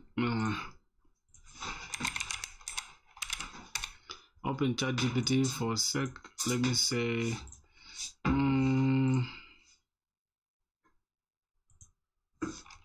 okay, so I have a problem. A problem on lead code called product of array except self, and here is my thought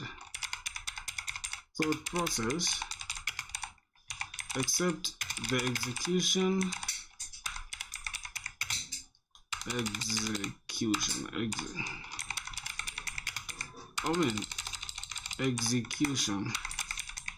is giving me a hard time. I'm trying, but can't convert my thoughts into code. Break it down for me. Don't give me the solution yet. Just audit me and see what I'm doing right.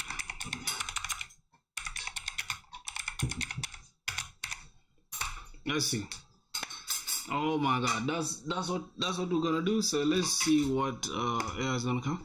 Good thing your mental model is closer than you think.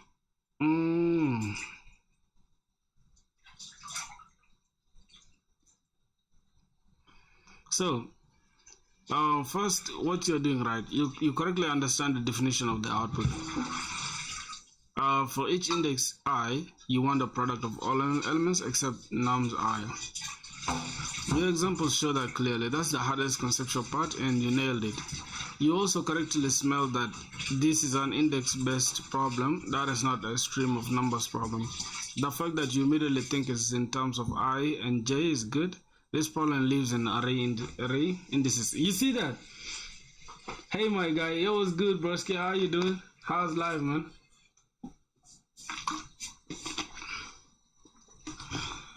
I'm doing great, bro. I'm doing great. How about you? Hey, bro. Yo, what's that guy's name? Rajesh? Bro, I remember your name, but somehow I can't recall the last time you were on stream, right? Inspiration? Hey, thank you so much, bro. That's why I do this, you feel me?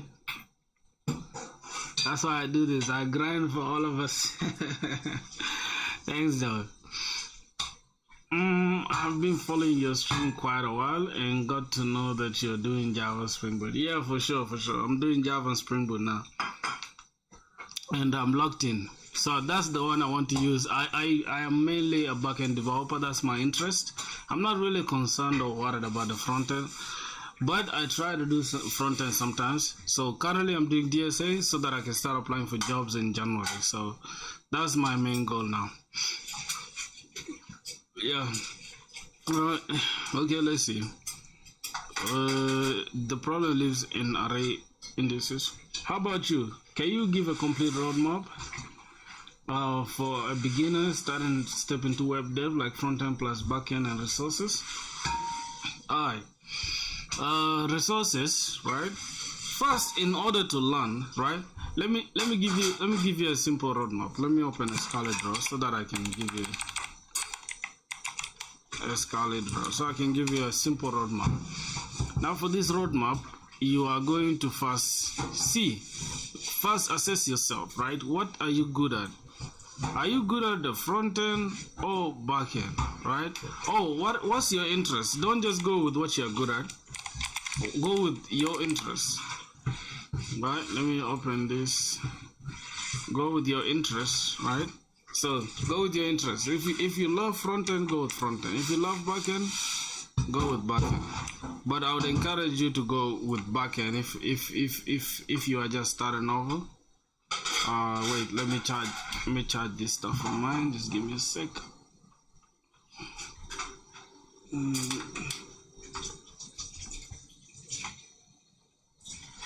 So I would say you start with backend, because for some reason front end is really not AI proof, bro. I can't even lie to you. Front end is not really AI proof, but backend at least is AI proof.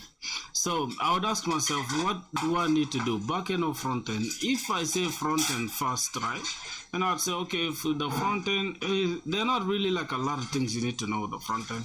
It's just some things that will help you out. So let me just show them here with these arrows, okay? So something like this. Now I would start like this. For example, I'll start with the basics, right? Basics could be equals to HTML and CSS. Now these are non-negotiables. You need to learn if you want to do how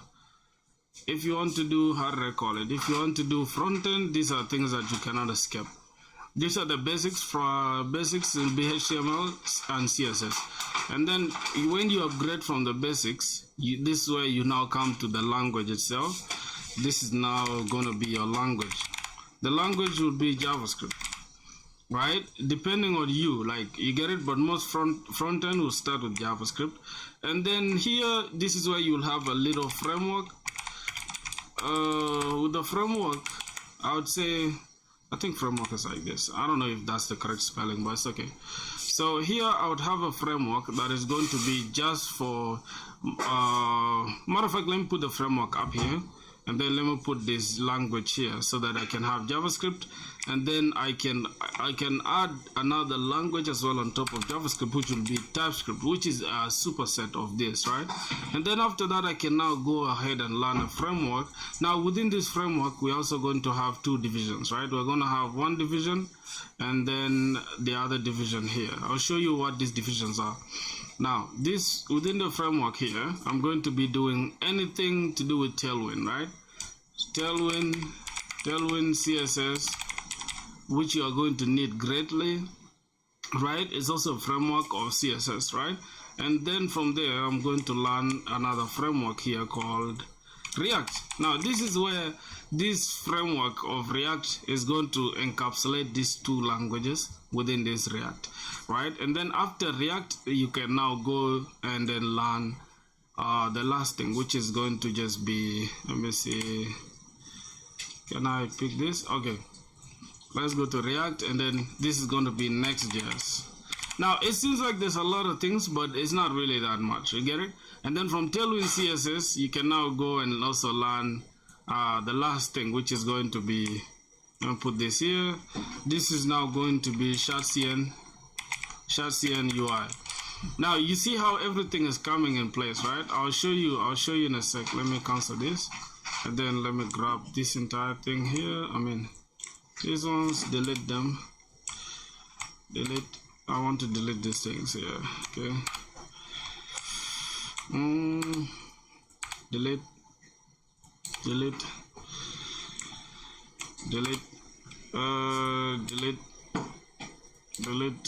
Then select this, delete, like that, delete.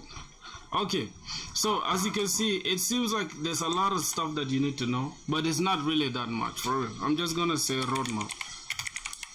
I'm drawing this roadmap for you so that you know what to learn next, right?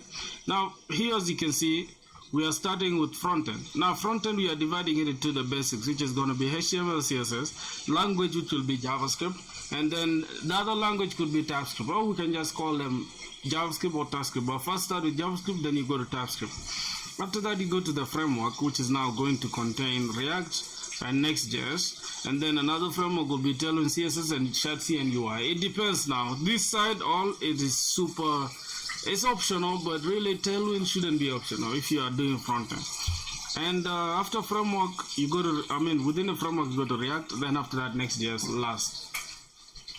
You understand? Now, that is the complete roadmap. As if you get this into your toolkit or your belt, you're done. And then finally, you summarize everything. Everything else here will now be summarized under everything here. You are now going to come to Vercel, which is going to be now our hosting platform, right, for our Next.js application. So we're going to have here Git plus GitHub, Git plus GitHub, and then finally we also going to have plus Vercel. Now this combination here, bro, you're a good front-end developer. This is enough really to do front-end. Now we can now go to the back-end, right? As soon as you finish this entire thing here, you're good to go to the back-end. Now for the back-end, it's not really going to be complex. If you want to also do JavaScript, I would say pick a language too. For the back-end here, you have a language to pick, right?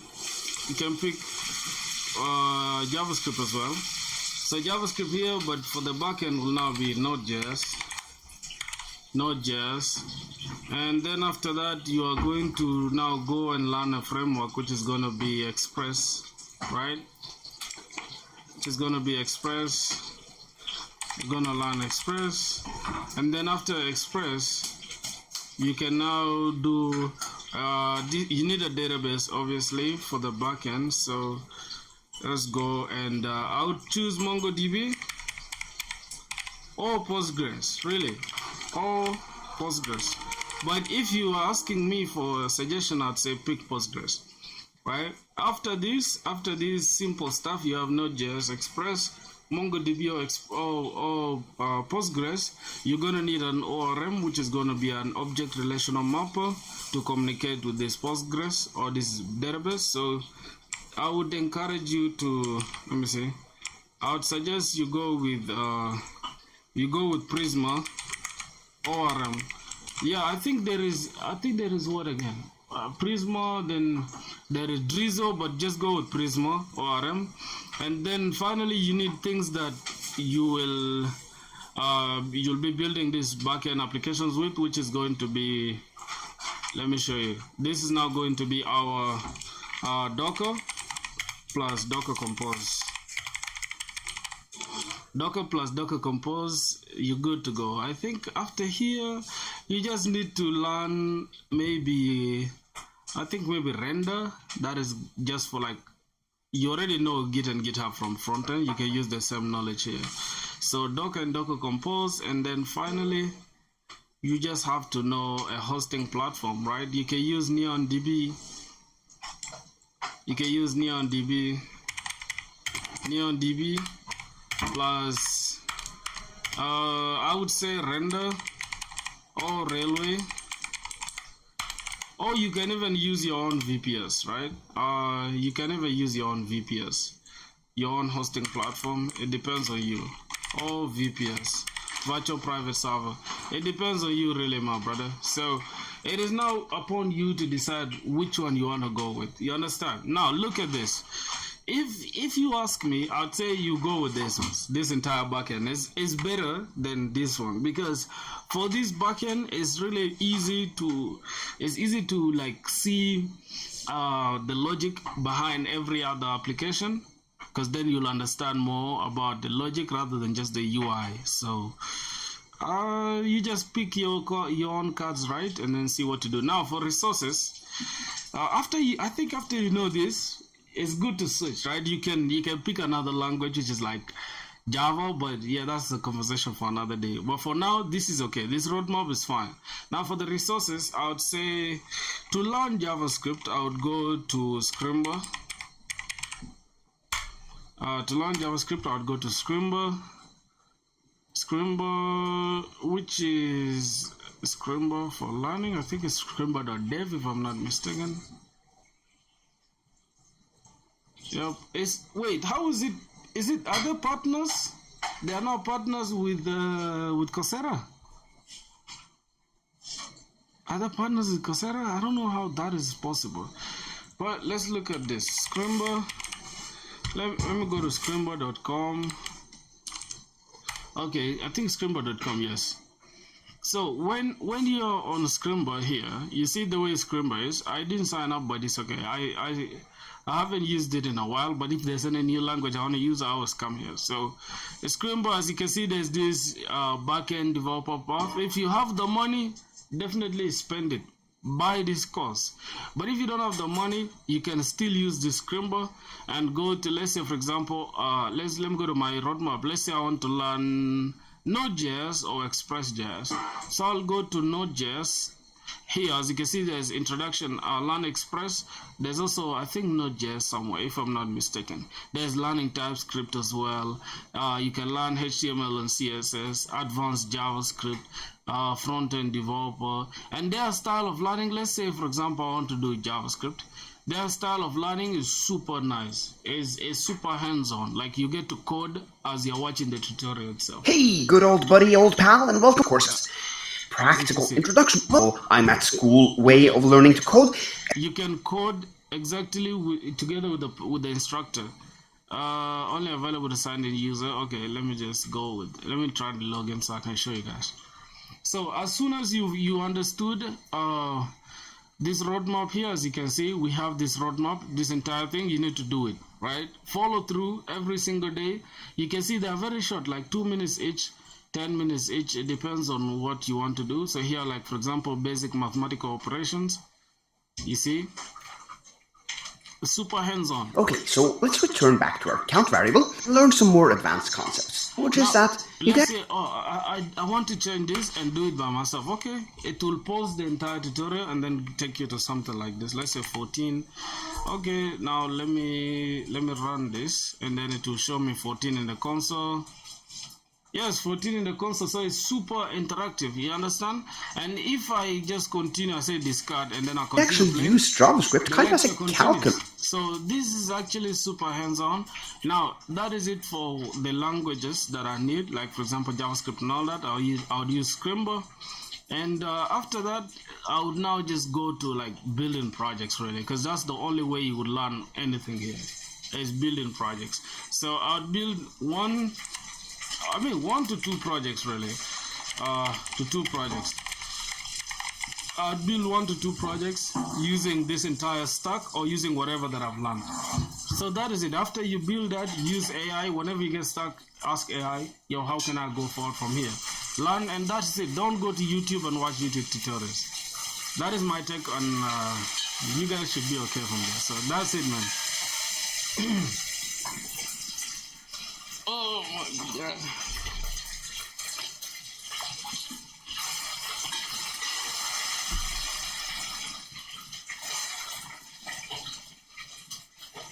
Yeah, definitely. It depends though. It depends on your speed, you know, and how fast you learn. So you can do that in like about 3 months, really, for sure. That's if you are like coding every single day and you're putting in 4 or 5 hours a day. Don't just go there and code 1 hour a day and then call it a day. No. You need to put in work, bro. So that is all I'm gonna say, man. Yep, so, oh my goodness. Now where the friction starts, you're mentally designing a brute force matrix of comparisons. Outer loop picks the index to exclude. Okay. Inner loop multiplies everything except that j. If j is not equal to I. Okay. The idea is logically sound. If you code it correctly, you will produce the correct answers. But here's the first red flag. Your common examples already assume random access to everything except me, which arrays don't give you for free. You're trying to remove an element mentally, but arrays don't remove, they only skip. That mental mismatch is why execution feels slippery. Second red flag, time complexity. Even if you don't name it yet, 2 nested loops for every element. You can scan the entire array again. Your brain is already doing extra work. Okay, so notice the overlap. You keep recomputing the same multiplications. Your intuition is screaming, this is wasteful. Even if you haven't articulated it yet, that's good instinct. Third red flag, storage confusion. You mentioned create a list that will contain our numbers, but your method signatures returns int. Oh, that mismatch matters. It hints you are not yet anchoring the solution to the shape of the output in this problem. The output array has the same length as the input. 1 value per index, no resizing, no filtering. Think of it in terms of a list that grows, certainly pulls you away from the index to index mapping. Fourth red flag, multiplication, identity, and initialization. Your pseudo logic says product is equals to this, but the code doesn't magically know how to start a multiplication. You need a starting value, a rule for skipping exactly 1 index, a reset per outer loop iteration. Oh, okay, so I wish you become Sigma coder and strong as Mike Tyson. Thank you, my brother. Why are you laughing, bro? You see so many people in the comments make my day, right? Oh, thanks, man. Thanks, my brother. It means the world to me, bro. You feel me? Thanks, bro. Really deep and helpful roadmap. You're really so nice, man. Man, thank you so much, brother. That's why I do these streams, bro, so that we can connect and vibe and learn from each other, you know. And yeah, I'm not super perfect in everything, but at least I know a thing or two. So let's get this solution over with, and then we can go to other stuff. Let's see. What time is it in India right now? It's like 8 p.m. if I'm not mistaken, right? I think it's like 8 p.m. though. Intelligence, bro, you overglazing me now, bro. I can't be like Albert Einstein. Let's not take away from that guy, bro. That's the goat, bro. Come on. Thank you, though. Thank you. Code doesn't magically start. Know how to start the multiplication. You need a starting value, a rule for skipping exactly one index, a reset per outer iteration. Right now, it's 8. Okay, it's 8 p.m. in India. Right now, it's 5. It's 4. It's 8 minutes to 4 in Rwanda. I mean, 8 minutes to 5 in Rwanda. So yeah, I think you guys are like 3 hours ahead, right? Rwanda versus India in terms of time.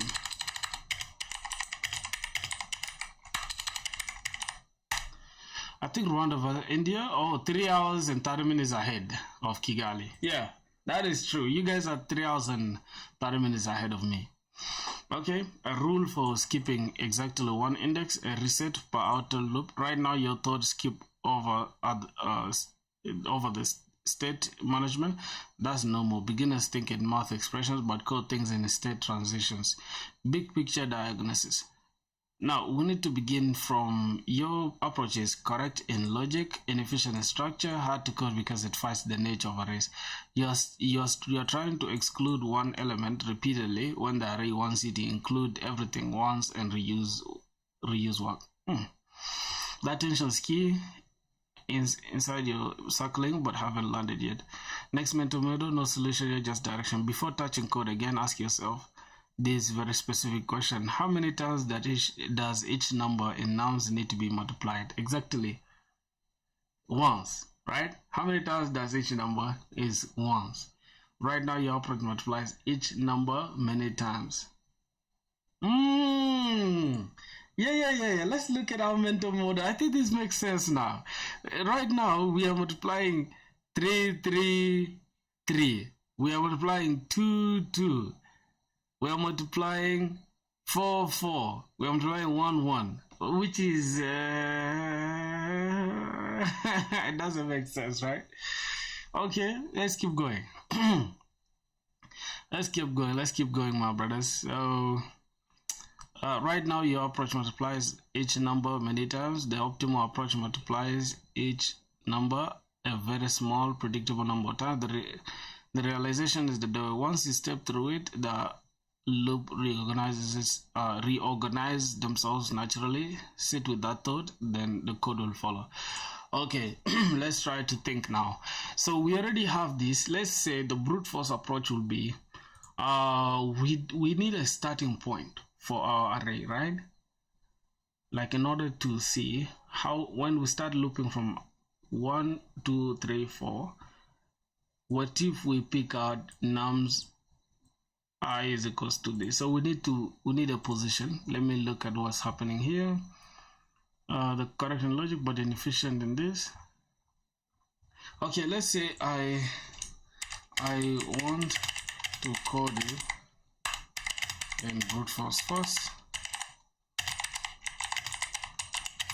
and optimize it later. So let's see what we're gonna do. Perfect. The right scientific attitude. Bro, what the hell is all this too much words from AI? Okay, so now let's audit how to brute force cleanly without accidentally have optimizing or confusing. So first, clarify the brute force contract in your head. Start a fresh product. Walk through the entire array. Now for each index I, start a fresh product. Walk through the entire array, multiply everything except index I, store the result at index I. That is it. No cleverness, no shortcuts, just honesty. So you already have the loop skeleton. Now that's exactly what brute force wants. Good. What's missing is discipline inside the loops. Oh my god, AI, bro. Why is AI trying to act like a human being? What the hell is discipline in these days? Discipline that. Key brute force rules you must enforce. This is why people sleep. Product must reset for each I. Okay. If you don't reset it, results bleed into each other and everything explodes. You must explicitly skip I. Arrays don't exclude, they only compare indices. Your inner loop just needs a clear rule. If j is equals to I, do nothing. Otherwise, multiply. Yes. That's the mental model we're looking for. So I'm already getting now an idea of what we need to do, right? So if this, that means we need to reset, right? We need to keep track of the reset, and also we have a wrong structure of the list here. As you can see, we need to return int nums like this, and here we're returning an array list, which doesn't make sense. So I think we should use int. This will be result, right, is equals to new int something, if I'm not mistaken. This is what we need to do, right? And then we only need to feed in this. That means if I, as you can see, if nums dot I, if nums is in a position 0, that means multiply the product of 2, 3, 4. That will give us 2, 3, 4 will give us 24. And then if I is 1, that means is 2, then skip 2, and then we multiply 1, 3, 4, close, put your hand at 2, and then 1, 3, 4, multiply, that's going to give us 12. And then if is at position, if I is at position 2, that is 3 now, that means multiply 1, 2, 4, 1, 2, 4. What's going on here? What do we have? If nums is at 0, that's the first one here, so it's supposed to have 0, 1, 2, and then finally we're gonna have 3, right? Or we can just keep it as 1, 2, but let's just keep it with the positions 0, 1, 2, and 3. Let's go ahead and multiply that. Pick out this. Okay, this is just for me to use later, like if I ever come back to this problem again, I know what I'm doing, right? So let's put this as well. Okay, so within here, this 0, we shall take 2, 3, 4, which is 24. Within 1, that means we shall take 1, 3, 4. 1, 3, 4 is going to give us 12. Now within 2, within 2, that means we need to put our finger on 3, then multiply 1, 2, 4. So that is it, 1, 2, 4, not 3 again. So 1, 2, 4. Here, yep, 4 is the last, so we need to maintain 4. And then this is going to give us 8. And then this is now going to give us 6 finally. Merry Christmas. Yo, Ifeanyi, was good, my brother. Bro, do you watch anime? Watch Demon Slayer, the best anime ever. Yeah, I do watch. Merry Christmas, bro. I think we are done with Xmas, right? Today is 21. Today is 27. So Xmas was done since 25th and 26th, I think. Yes, Merry Christmas, bro. Today is Boxing. No, today is not Boxing Day. Boxing Day was yesterday. Today is just a normal day. 28th will be a normal day. 29th will be a normal day. 30th will be a normal day. 31st will be the New Year's. So yeah. Why he reading too much loudly? Coding need a calm mind.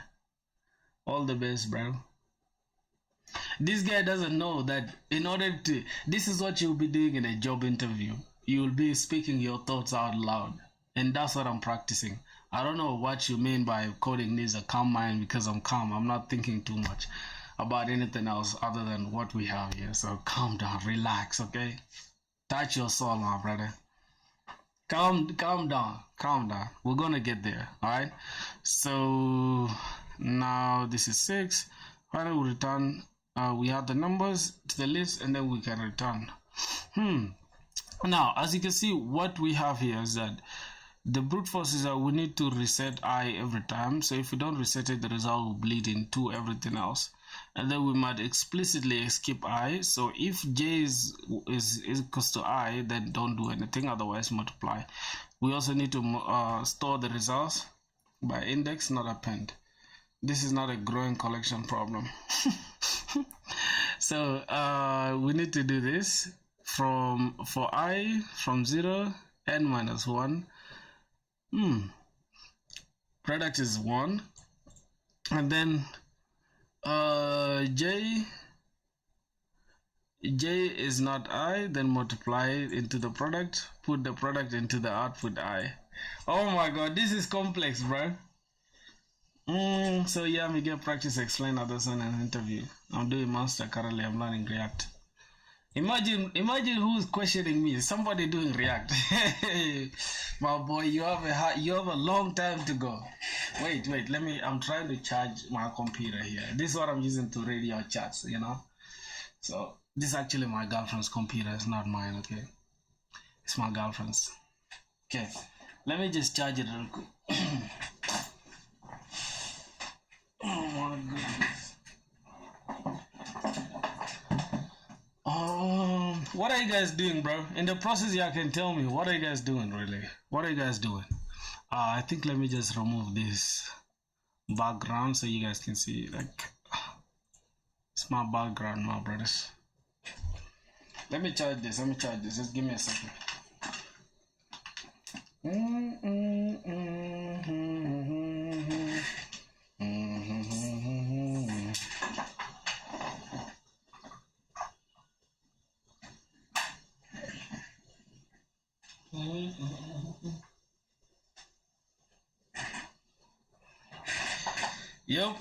Yo, if any, tell me, bro, tell me, how was your Xmas in Nigeria, bro? Yo, bro, I had some bad news that Trump went and bombed guys in Nigeria, bro. What's going on that side? Keep hustling, man. It definitely shine. Bye. Okay, no problem, bro. Thank you. See you, twin. Oh.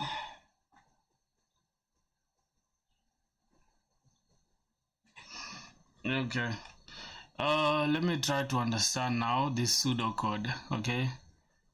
If your code deviates from the story at any point, it's wrong. So, the common execution back to watch for declaring product outside the outer loop, forgetting to check this, and then trying to use a list and convert later, forgetting to result, multiplying nouns each once. Okay, now, we have this with the length.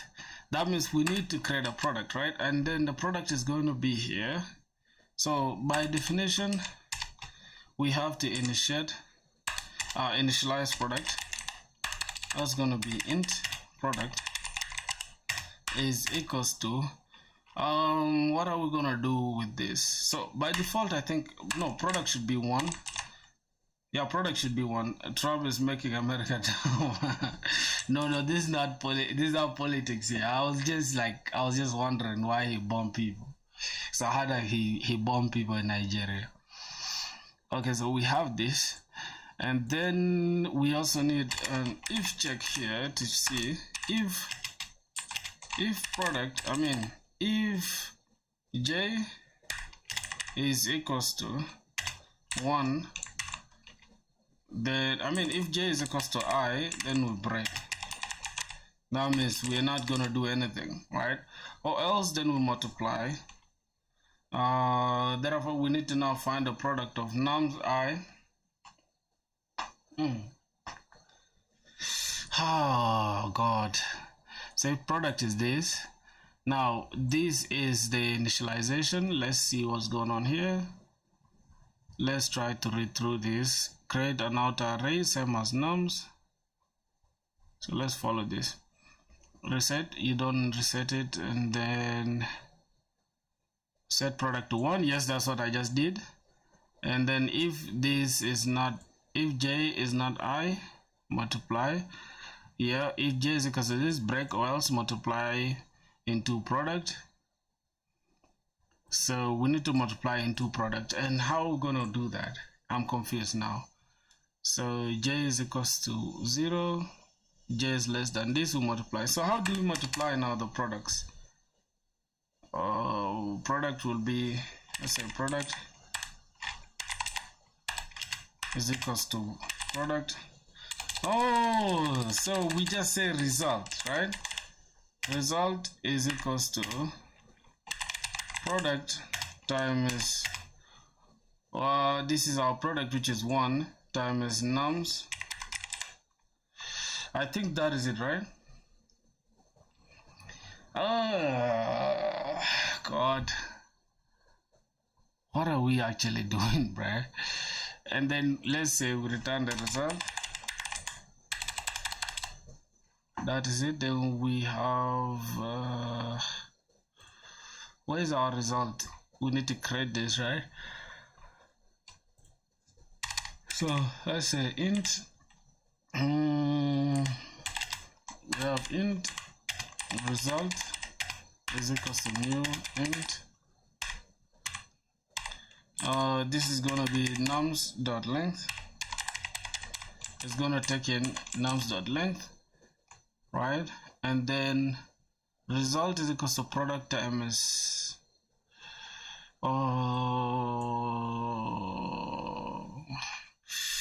oh God, yeah, I'm cooked. Wait, battery is running low.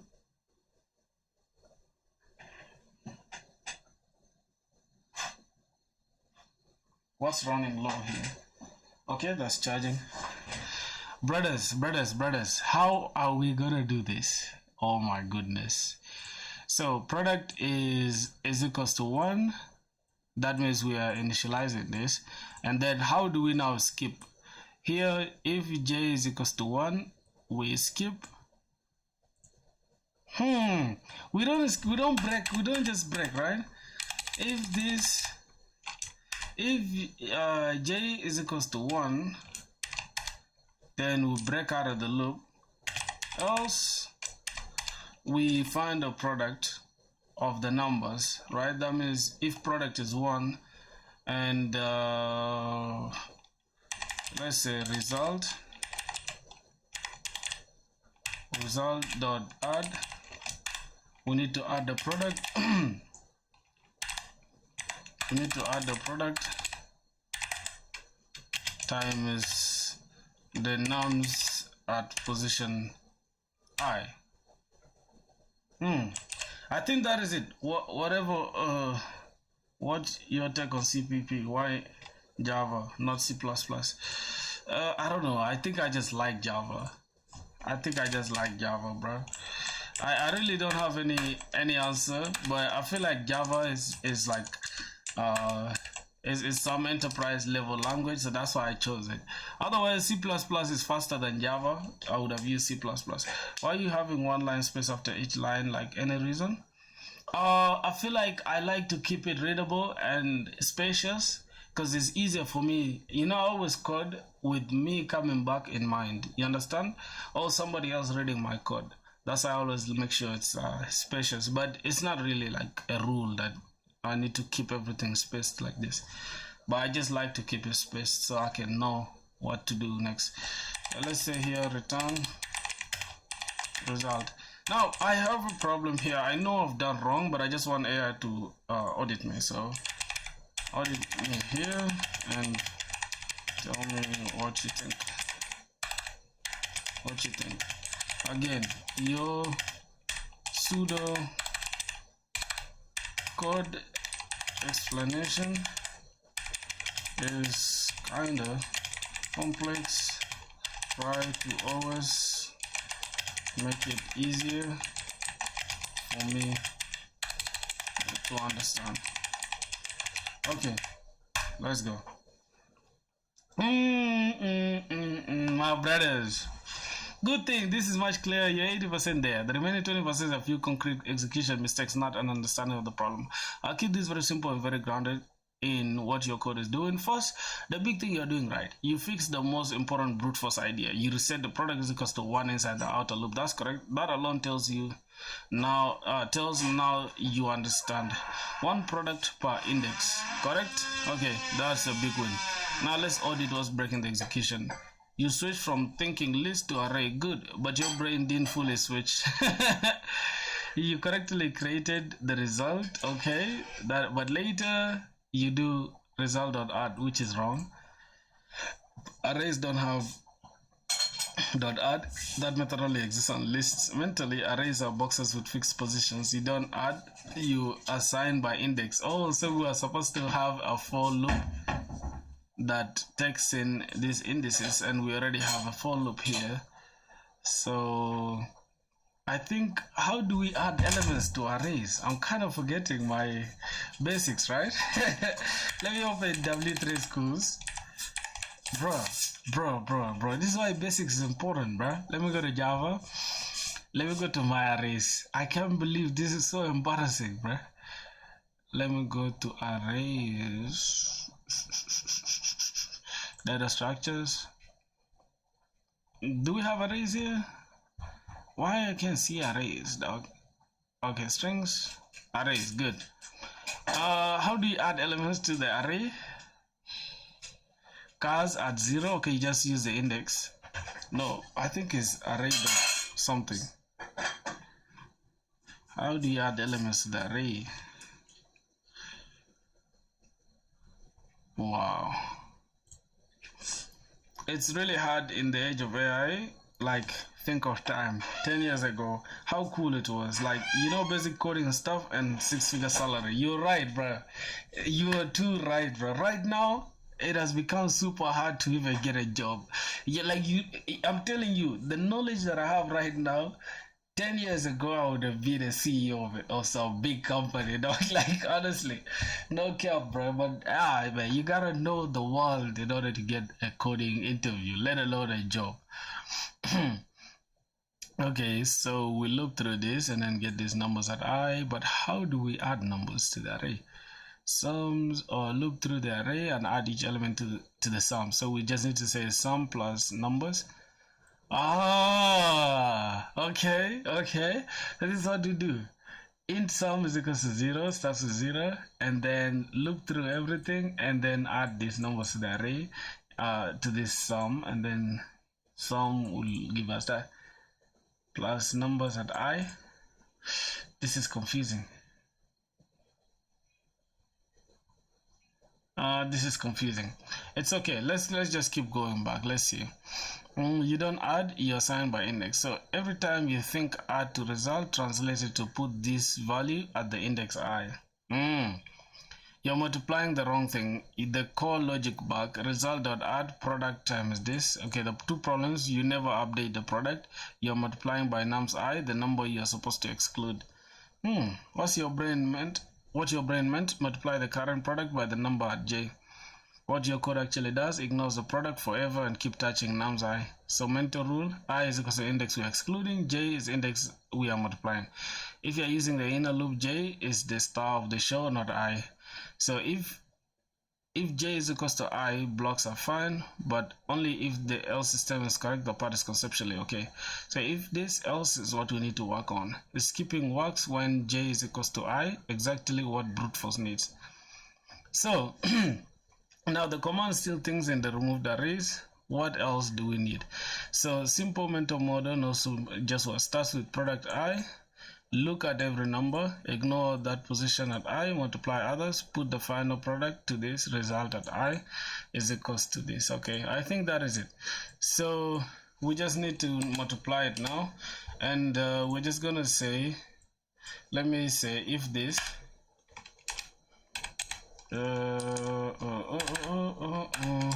so we're gonna say if j is equals to I, then we'll break out of the loop. Otherwise, we continue, right? And how we're gonna continue? We just have to find result. Result in position I is equals to the product. Product times j, and that is it. Then we return the result. Oh my god, yes, bro, it's weird how hard it is. So let's try to run this. Oh my goodness, please pass for us, please. Wrong. How? How is this even possible? How are we wrong every time, bruh? Jesus Christ.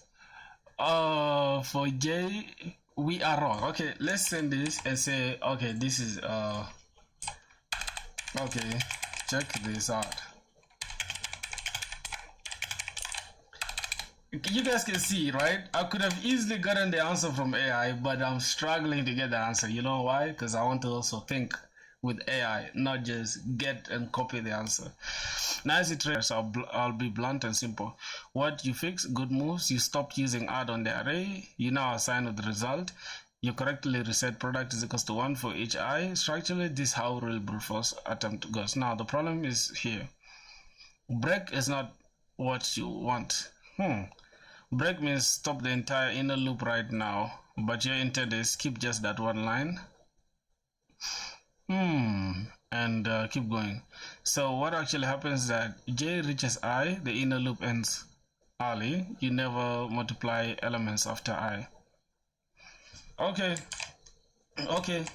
Let's go back now and then think also. So that means we don't have to use break like this. Now let's think about this code in a different way. Let's say if, as long as J, right? As long as J is not equal to I, as long as J is not equal to I, go ahead and do this result, multiply this result, just like this. Right? As long as that is not true, do that, or else we break. Or else we'll break. I think this is going to do it for us. If we fail, at least we tried, right? We are thinking with AI. I like to keep this code clean as hell. So let's try to run this one more time, see how it goes. Oh my god, we're still wrong again. What's the problem? Why are we still wrong? Okay, here we're getting 0 0 1 2. Okay, let's keep going. Let's try this again. Let's see. Okay, now this is the version. Let me see. Runs, this breaks. Okay, you're multiplying by the index, not the number. It's just a counter 0 1 2 3. Your brain wants. But your code says multiply by the position number itself, multiply by the value in the array at position J. Oh, so we need to multiply by these nums in position J. Interesting. Let's run our code again. Okay. We are still wrong, but somehow you guys can see we have some improvements, right? we have some improvements at least. As long as J is not equal to I, go ahead and perform the result, right? And then we are resetting the product to 1 every time. And then let's say we're multiplying product times nums at J. Or else that's not gonna happen. And then we are returning the result. Okay, let's say, how about this version, right? But let's continue reading. Let's see what's going on. Rule to tattoo mentally. Nums J is equals to data. J just a location label. You created product is equals to 1, but you never updated it. Product time is something without ever storing the multiplication back into the product. What? That means no accumulation, no product, just repeated overrides. You are storing the result too early again. Result I is equals to product J. Inside the inner loop, but the value result I is only correct after you finish multiplying all the valid elements. Right now you're overwriting result I multiple times per I, each time with no complete. Okay. That is actually interesting. So we have J, as long as J is not equal to this, then we get a product, right? That means we multiply this is equals to this, right? Within the if statement. Oh goodness. If J is equals to I, then multiply product times this. Okay, yep, then product is equals to that. Okay, I'm getting it. Product is equals to product times nums at J, right? Or else we break. If that is all okay, then we can just go ahead and add within this for loop. you can say I think it should be here. Result. We return result. Oh my goodness, I think it's somewhere here. We say result. What do we have as a result here? We are saying result is the nums. Okay, nums.length. Then we say result is equals to product.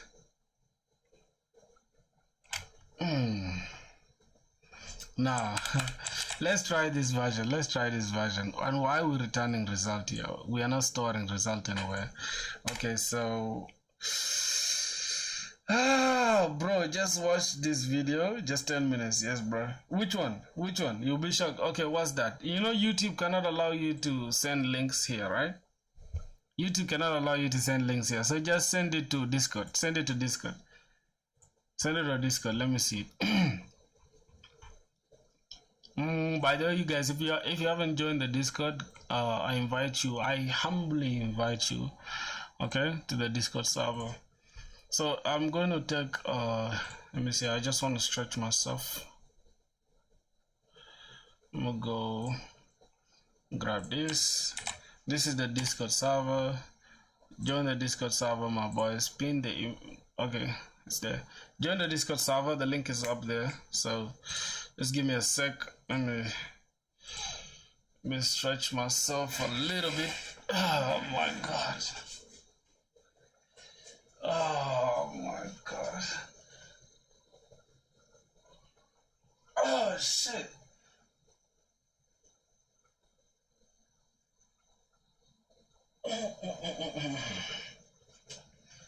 Oh shit, bro. I'm so flexible now.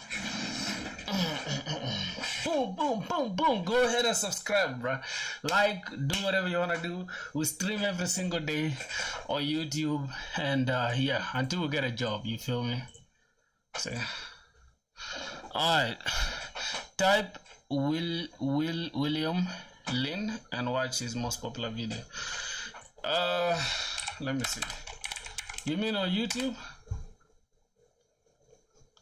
Do you mean on YouTube? Oh, my dog just uploaded. I like this guy. See, William Lin.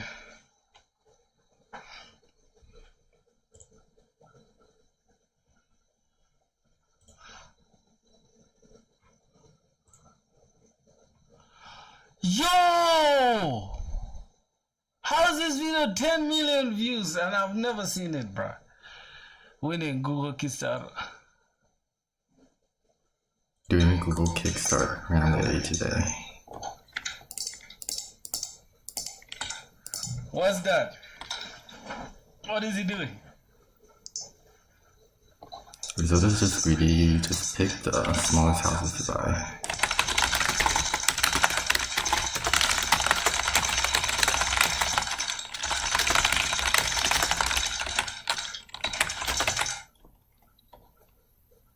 What the? Yo, what is this guy typing like? What is this guy's typing speed, bro? This guy looks like a nerd, bro. This nigga looks like a big nerd, bro.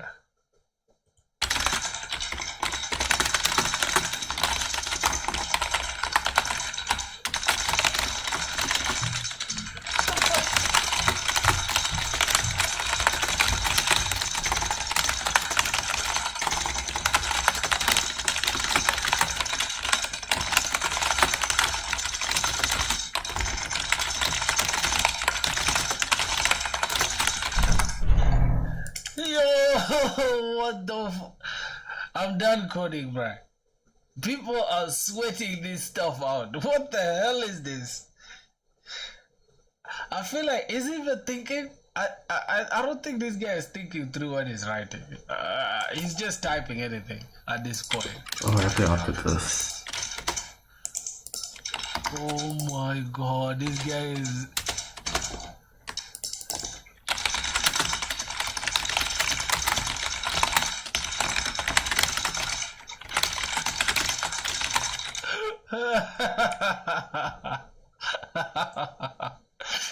This You guys are not, bro. Let me see his latest video. What is he doing lately? Of getting replaced by AI. How is he getting replaced by AI with all that typing? Hey guys, I know I haven't uploaded in a while. Just wanted to kind of give an update on what work was like after I graduated from MIT. And this was originally just supposed to be another day in the life video, but now I'm kind of reconsidering my career. Right, it's another. With all that nerdy look, he looks like a nerd. This guy looks like he don't get out of his room. Although I saw him outside, but how do you even type like that? Jesus Christ! Let me test my typing, bro. I think I am so trash when it comes to typing. I'm so rubbish. Let me check my typing speed, dog. Let me see. Oh my god. Oh my god. Look at that. Oh my goodness, bro.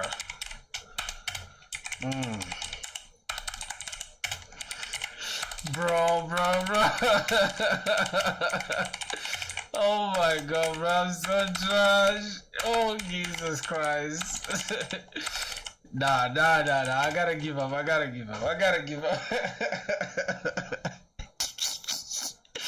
So rubbish, bro. Oh, Jesus Christ. Okay. Alright, you guys have seen enough.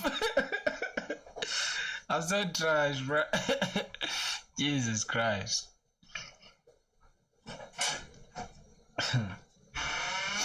That means no accumulation, no product, just repeated overrides. You're storing the result too early. Happens at a loop, but the value for the I is only correct after you finish multiplying all valid values. Okay, right now you're overwriting result, multiply by this. So your comments still assume remove or not skipping. Yeah, products because of this. But the code must think. Visit every index, ignore when j is equals to I. Wait. Visit every model, ignore when j is this. Isn't it what we're doing though? As long as j is not I, go ahead and give us the product. Right? Product is gonna be product time is this, and then we store the product within the array itself. So within the result here, we store the product. Right? So let's go and run it one more time. Bro, my typing speed is trash, bro. I can't even lie to you.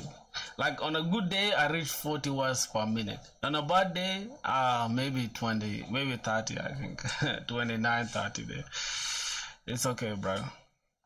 Okay, now we have a problem again, because, okay. Now, let's check this out. I think this AI now knows what I want. Okay, this is very close now. You basically solved it in your head. The remaining bugs are about the flow, the control flow, not understanding. You correctly multiply this, you correctly accumulate into product, and then you correctly reset product by I, and then you correctly assign to hey. Okay, so the break is still poisoning the loop. Okay, fine.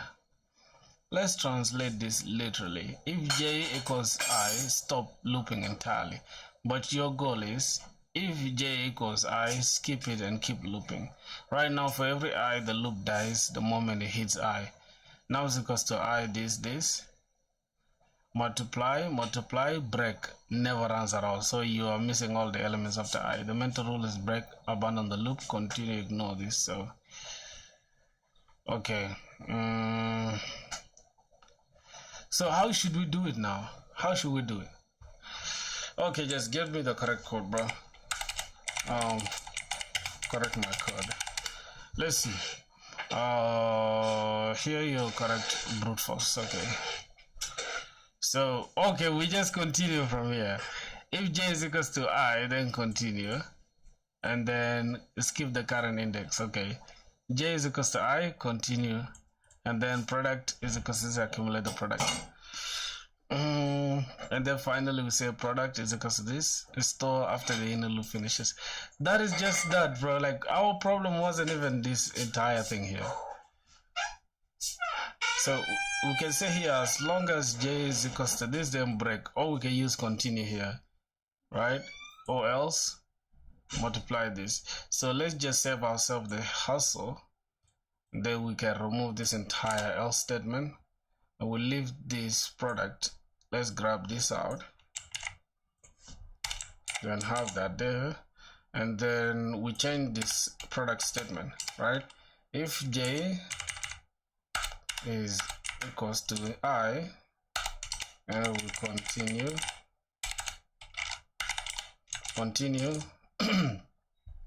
and then we have product is equals to this, and then finally we can now come and say product is okay. And let me just go ahead and grab this result and store it here. So result is equals to product, result at I is equals to product. So that's what we're gonna do. Let's try to run it and see.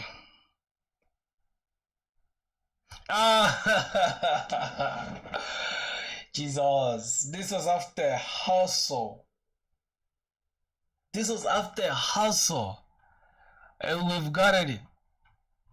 This was after hustle. So now I understand. Now I understand why every line of code, what every line of code is doing. You see, boys, this style of me doing lead code is the best. I don't care what nobody says. Oh my God, you gotta study all algorithms. Oh my God, you gotta know. No, bruh. No, you do the research afterwards. We want to get a job as fast as possible. So alright, that's gonna be it. Let's see. This is not optimal enough because we're using 2 for loops and it's too trash at this point. So that is it. Now let's try to see what's going on, right? First we have int result is we initialize it to the length of the array. So that means the result has to be the same length as the numbers that we have, right? So okay, now let's go ahead and correct our stuff here, our brute force, and then let's study it. Okay, let me remove this. Okay, let me remove this as well. Now what we need to do, we first create a list that will contain our numbers. We create an array, that will store our numbers after multiplication.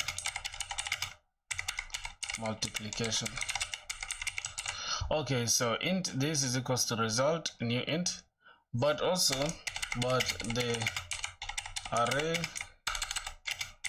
must have a fixed size, same as the input size, same as the elements, or the size of the elements, or the length. We can say same size, a fixed size, same as the I think we can use the length, right? The length of the array nums, which is the input array, right? We can have that. Bro, where you from? I'm from South Sudan, bro. Watch this movie, Snake and Ego, Shadow, and Drunken Master. You love it and never forget it like that.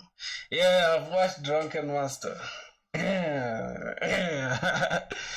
Oh, I'm from South Sudan, but I'm currently in Rwanda. Okay, the fixed size, so we need to get this. It's gonna be nums.length. Nums.length. Okay, that is that, and then this is an example, so let me store it. Let me store this example. Okay, this is the example array. I will create an array that will store an array called result, right? An array result that will store our numbers after multiplication, but the array must have a fixed size, same as the length of the input array. So that is the point, and that is what we have. And then finally, we also need to loop through, right? We first make sure we have a product, right, which is our initial point, right? So we need a starting point. Now starting point for the multiplication is going to be product, right? I think we can just keep it like this.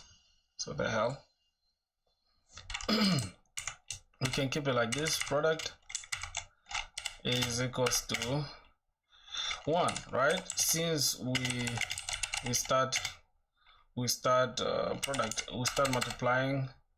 I mean, since, let's just say, since 1, I mean, since 0 times any number is going to be equal to 0. So we skip it and then we start with 1. I think that is it. Love from India. Hey, thank you so much, bro. I have so many brothers of mine from India, like my brothers who really watch me every single time.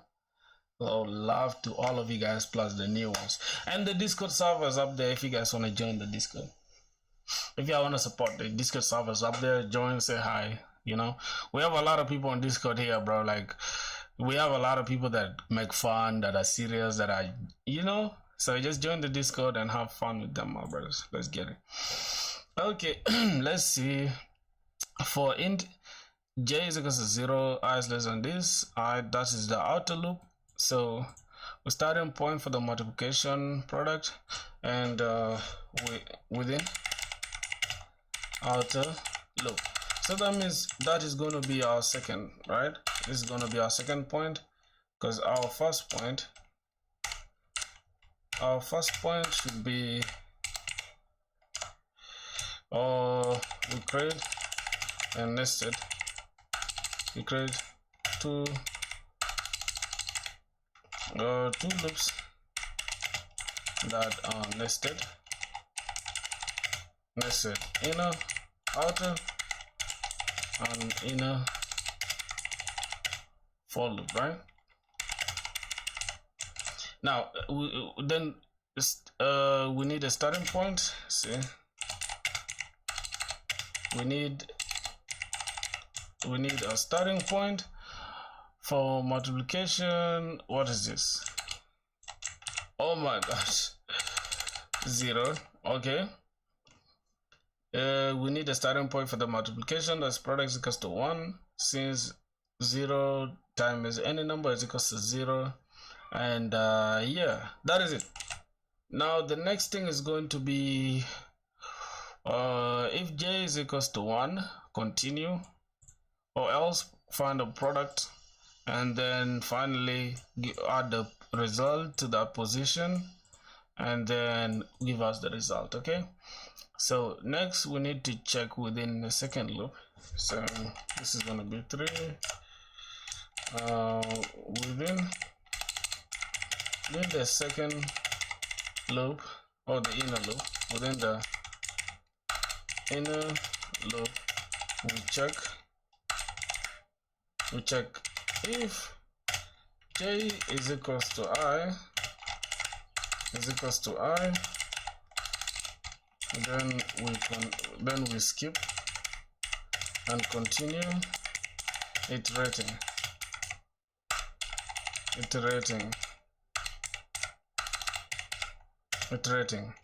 Or yep, iterating, and then, or else we just find a product, then we multiply, right? So that is it.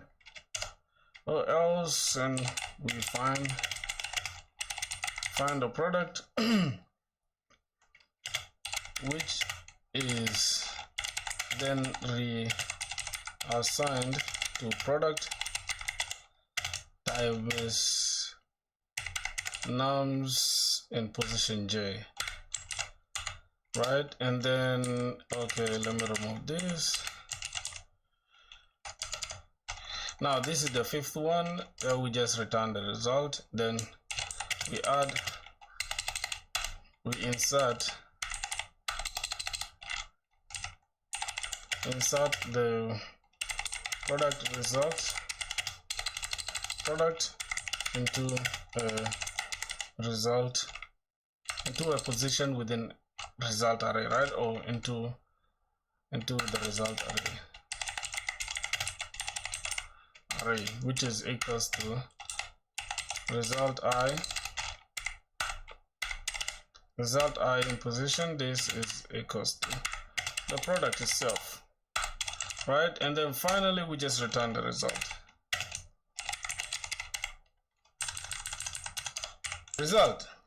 Sorry if I said anything bad, man. At the start of the stream I'm dumb and moron.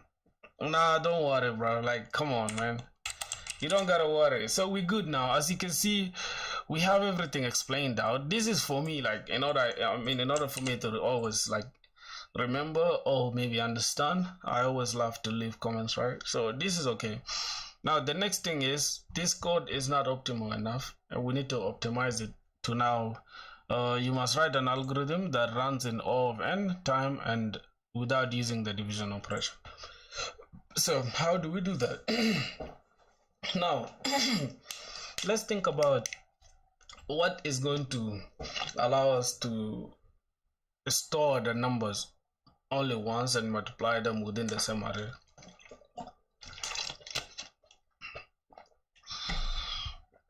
Okay. Let me see. Is my explanations inside my comments correct? Just so when I come back to the code, I can remember it perfectly. Yep, let's make sure that is okay because I don't want to confuse myself. Mostly about two working tweaks. Fixed size array explanation, the correct would have been, we find this result. The polished version would look like this. Create a result array with the same length as nums to store the output. Use two nested loops. Outer loop picks the index we want to exclude. Inner loop multiplies all products except nums I. Okay, initialize the products equals to 1 for each I. 1 is the neutral value for multiplication. Okay, that is. I think this is a better explanation than my layman English. Yeah, so let me replace it like this. So we're good to go, my boys. I don't want to waste time here. I just want to ask if what's the most way we can optimize it. So what's the most way we can optimize this code? Okay, let me first ask, what's the current TC and space complexity? I guess it's O of n squared since we're using two nested loops.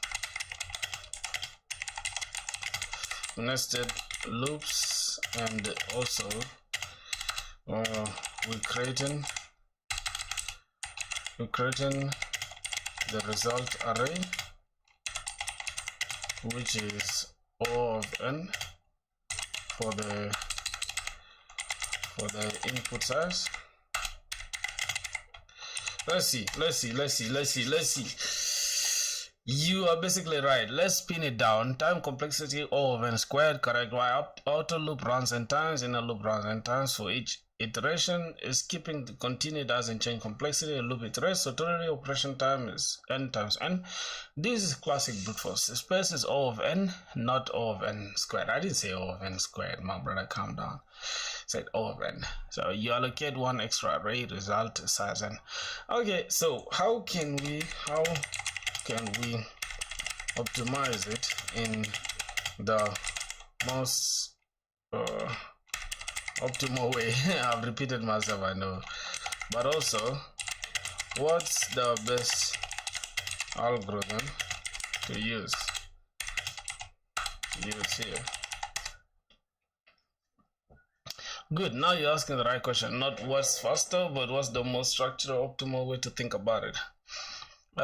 Your brute force does this. For every index I, you multiply almost the entire array again. So each number gets multiplied n times. That's the west. The core observation, the algorithmic pivot, I think is the correct one. Each number does not need to be multiplied more than a constant number of times.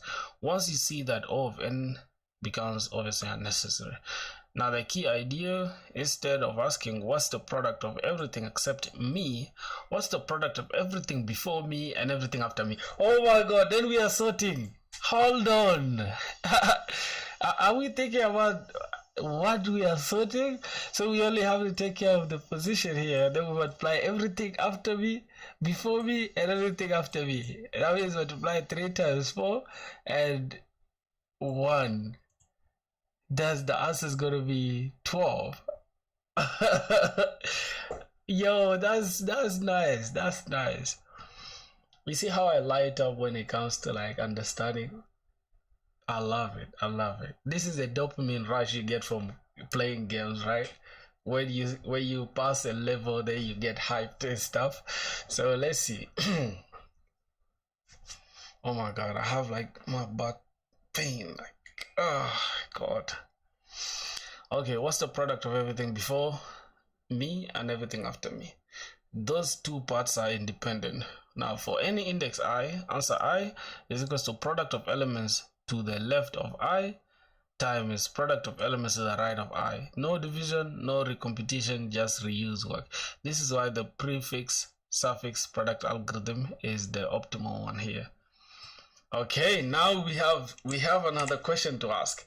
Now let me go here and say explain to me in the simplest terms how I can understand prefix suffix product algorithm. Let's see. You see that, my boys? This is my style of learning. If your style is different, so join the Discord, my brothers. If you guys are new here, the Discord link is up there. Join the Discord real quick. You get it? Join a team of programmers and people who love to make fun as well. Okay, don't say that. People who love to make fun as well. We are always here just chilling with the squad. So join the Discord and have fun with us. The prefix suffix product algorithm computes the product of all array elements except the one at each position without using division for efficiency. Core idea, it splits the array in two: left, which is the prefix, products all elements before the current index, and right, suffix, products all elements after. For each position I, multiply prefix I by suffix I to get the result, excluding the element at I itself. Prefix array, start from the left, prefix is equals to 1, then prefix at position I is equals to prefix I minus 1 times array I minus 1. This builds running products from the start up to but not including I. Suffix will go from the right, suffix n minus 1 is equals to 1. Then so hold on. Let me try to understand this. We have, starting from the left, we have prefix equals to 1. Prefix is equals to 1. That means before this, right? Then prefix is I. A prefix in position I will now be prefix I minus 1 times array I minus 1. What about this? We'll go from the right. Suffix n minus 1 is equals to 1. Then suffix I is equals to suffix I plus 1, array I plus 1. So I minus 1, I plus 1. This captures running products from the end to but not including I. This builds running products from the start to but not including I. Example, for array, prefix is equals to suffix. What the hell is this? Runs in O of n time. Okay, I don't understand what the hell that just happened. I mean, what happened? But let's just continue. Why this is optimal, not just faster? Time complexity, 1 pass left, right, left to right, 1 pass right to left. Each element is touched a constant number of times. Time complexity of n cannot be faster than linear because you must at least read every input once. That's optimal in the strict algorithmic sense. So how do we achieve that now? Division is not the right algorithm because zeros break it. The problem explicit forbids. Yeah. We don't need to use division. So prefix, suffix works even with zeros, which is why it's the correct model. So how do we approach prefix and suffix? Okay, so in this context, how do we approach that problem? Okay, so in this context, okay, so what do I do research to understand prefix,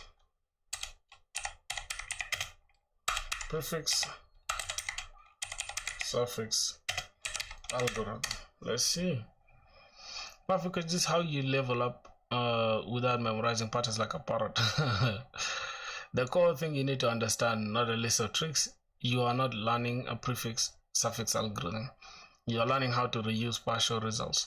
Prefix suffix is just one very clean example that of that idea. So the real topic of research is prefix computation, also known as cumulative or running results. So prefix computations.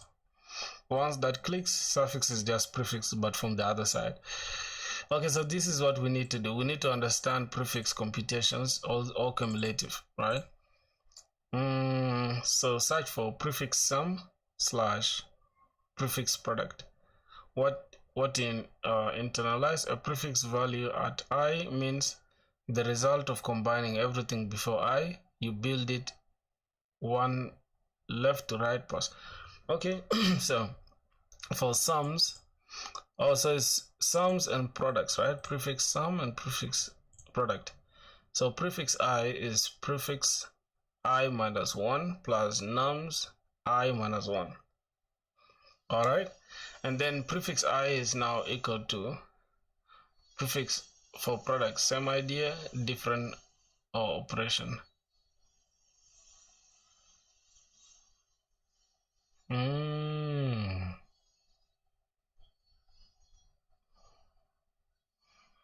I was starting to click.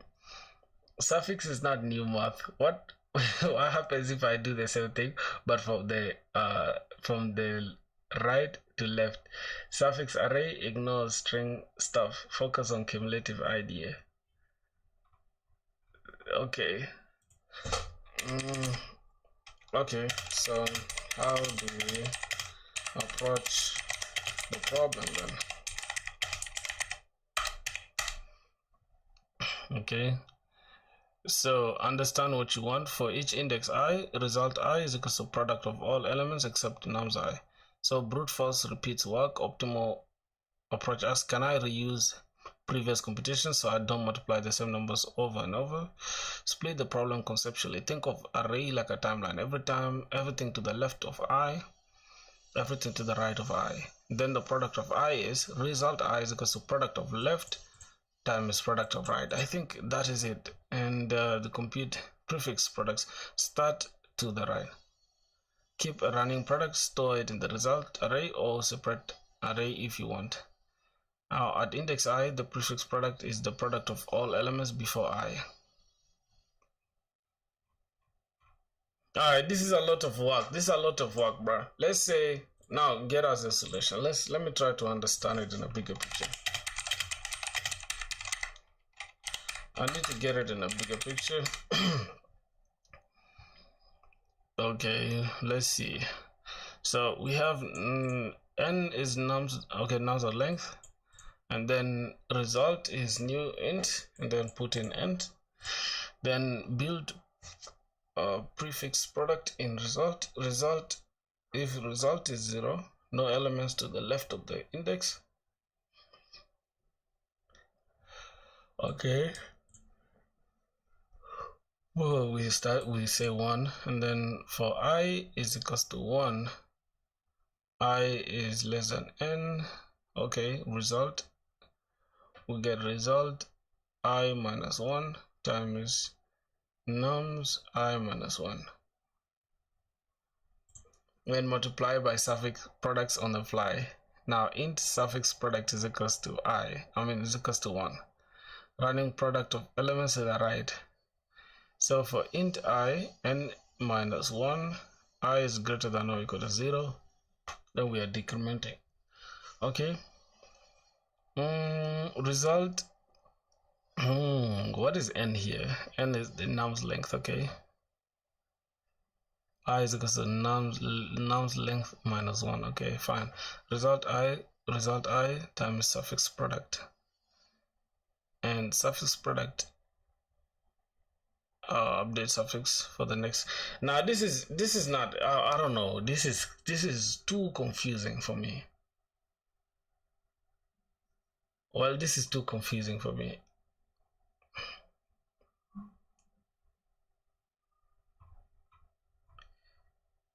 This is too confusing for me, so let me just say break it down further. Code down further for me to take it and understand.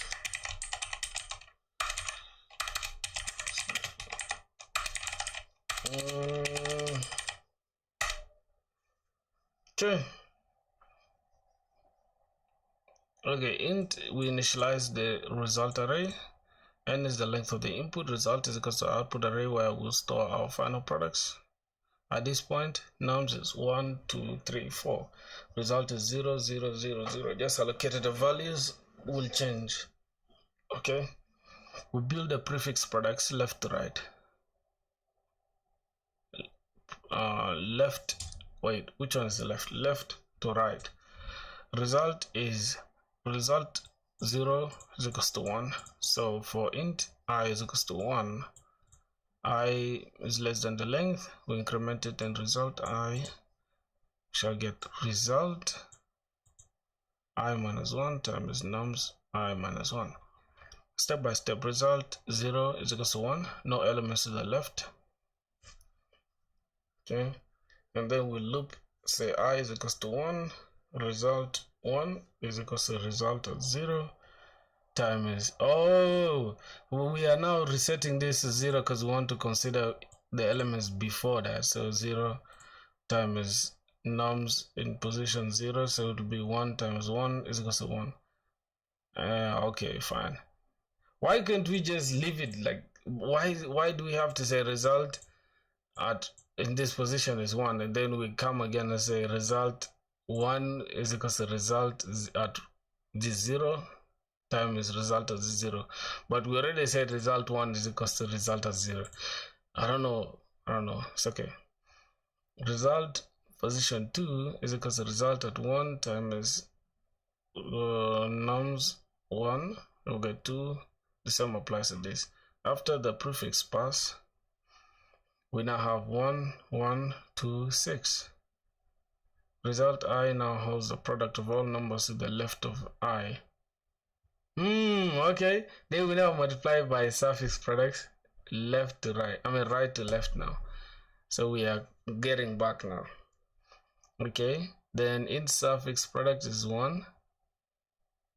Result I is equals to result I times suffix product, and the suffix product we are just getting its product like this. Keeps a running product of elements to the right, work back from the end of the array. That is confusing, bro. Now, can we make it more readable and avoid using complex operations? I don't think this saying result, at this I don't think this is complex. Is multiply this is equals to this. I don't think that is hard, but it's okay. Let's see. Let's make it more readable. I want to get it like for real. Okay, so this is now it. Result I is equals to the product prefix product, and then we now store it like this. Prefix product is equals to prefix product times. So we don't want to repeat ourselves here by saying prefix product, or we could have just said this. So let's try to go and make this part here optimal, just like that. And we could have just said product times this, product times this, and then we just say is equals to this, and it will still run if I'm not mistaken. Yes. You see what we are learning? Oh my god, boys. Yo, this is interesting, bruh. Okay. that's okay. I've learned something new today. We can do the same like that. Okay, fine. So rather than repeating ourselves, we just say that. Okay. Here we have prefix product and suffix product. So prefix product, we are saying is equals to 1, and then result at I is equals to prefix product, and then prefix product is equals to this times that nouns at position I. So now I understand it, my boys. The same applies here as well, but we are coming from the other side. So int total product is equals to result I times suffix product, and then we say result I is equals to total product, and the suffix product is equals to this times this. So let's see what's going on here. Compute the final product for index I, store it, update the suffix for the next index to the left, then we store the result like this. Okay, now let's go and what I'm going to do, I'm going to, let's look at this entire code here, and I'm going to just comment it out because this is the brute force solution. Then I'm just gonna come here and say for the brute force solution. Now this brute force solution has a time complexity of O of n squared and space complexity of O of n, since we are depending on, okay, let's just say where n is the size of the input array. Okay, so we are good to go. I think we can just go down like this. All right, now let's optimize it now. So optimal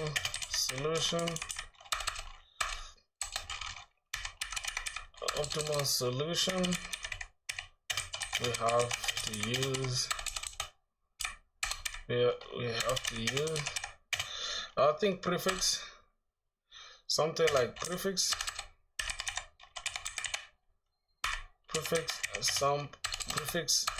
suffix, I think,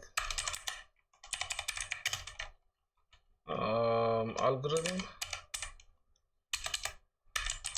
Yep. And now let's go and look for that. So what are we gonna do? We need an array that is gonna store everything, the entire result. So let's say int, first we're gonna say int n is equals to nums.length. Let's grab the length of the array. Then we're gonna say int, we need a result which is now going to store, this is new int, it's now going to store n, and then we can now go ahead and say we are looking, let's say int, we need the suffix, we can begin with the prefix, right? Prefix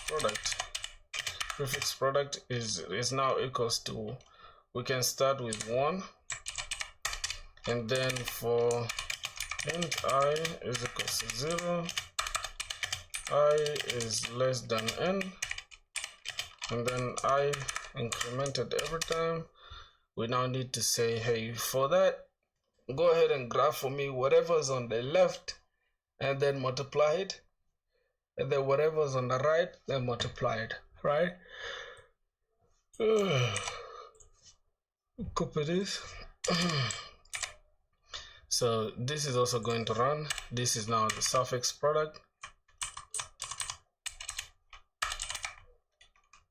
This is suffix product, and this one is now going to start from this n minus 1, and then n is greater than n is greater than or equal to 1, moving to I, and then we are decrementing I every time, right? So I think that is that for this suffix prefix thing. Let me look here if our stuff is correct. Okay, int is n minus 1, and then greater than or equal to 0. My bad. Then we decrement this every time. So here we have result I. The result I will be the same as this, whatever that's inside the prefix product. We add this to the resultant array, add this entire prefix product to the resultant array. Then we have prefix product times its prefix product will give us this. Store all products of elements to the left, and then update the prefix for the next index. So prefix product will now be this for the next index, and the same applies to this as well. But why do we have the total here? So compute final products. Let's see final product for the index. Is it because of this? Total product is this result times suffix product. Why do we have this here? It's kind of confusing, right? That's okay. Here this is less than or equal to 0. That is okay. Then from there we have product. This is actually the resultant array. We add this into the resultant array. This is going to be I is equals to suffix prefix product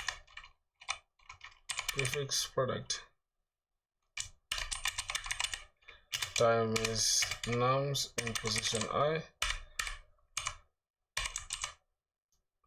Yep, and then we can now add this, so we get this prefix product times this is it should give us nums at position I. Prefix product is this, and prefix product times itself should give us that. I think that is it, right? Product times itself should give us nums this, and then the result should give us the prefix product. Now that is kind of confusing compared to what we were doing here. What the hell is this? Okay. So the next one is going to be almost the same thing, but we also need the total product as well. So and total product total product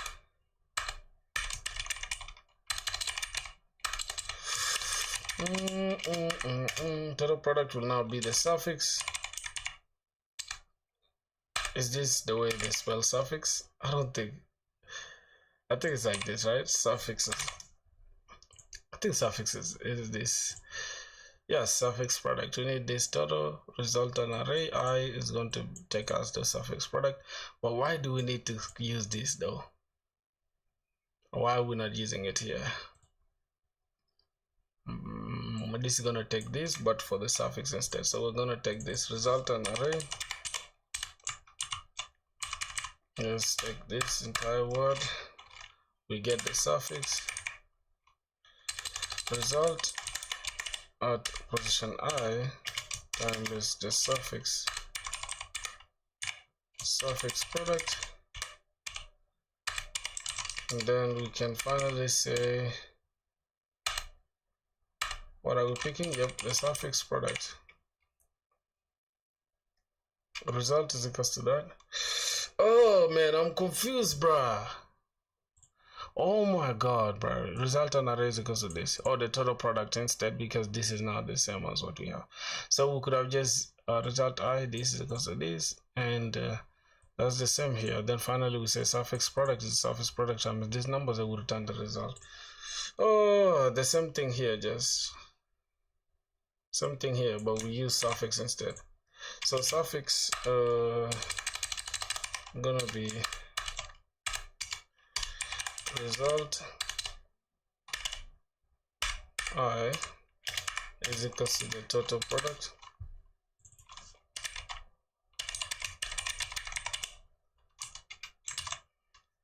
this is total product. Oh my goodness, total product, and then finally we just return this, but this is going to be for the suffix. What the hell?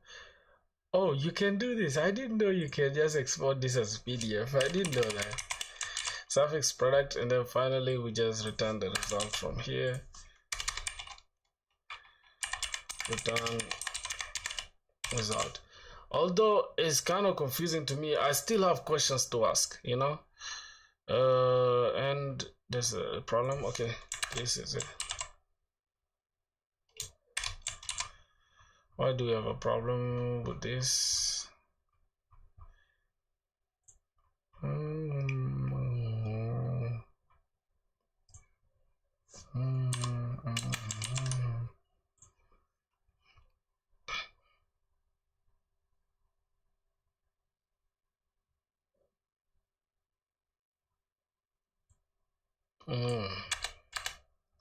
Oh, I think we have to return it from here. Let me see.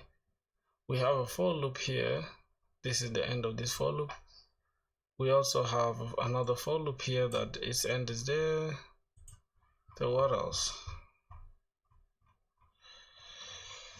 Oh God. So I just have a question. Let's say, why do we have total product within the suffix loop, but not the product, the prefix loop? Oh my God, let me answer that question. Boys, if you're new here, we'll go and add yourself to this Discord server that's up there. The link is up there. Go have fun with the brothers on Discord.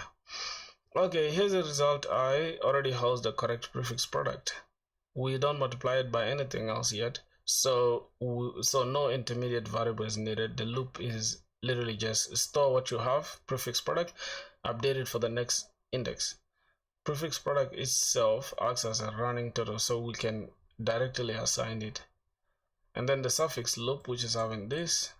Now the result I already contains the prefix product. We need to combine it with the suffix product to get the final solution. Okay, fine, that makes sense.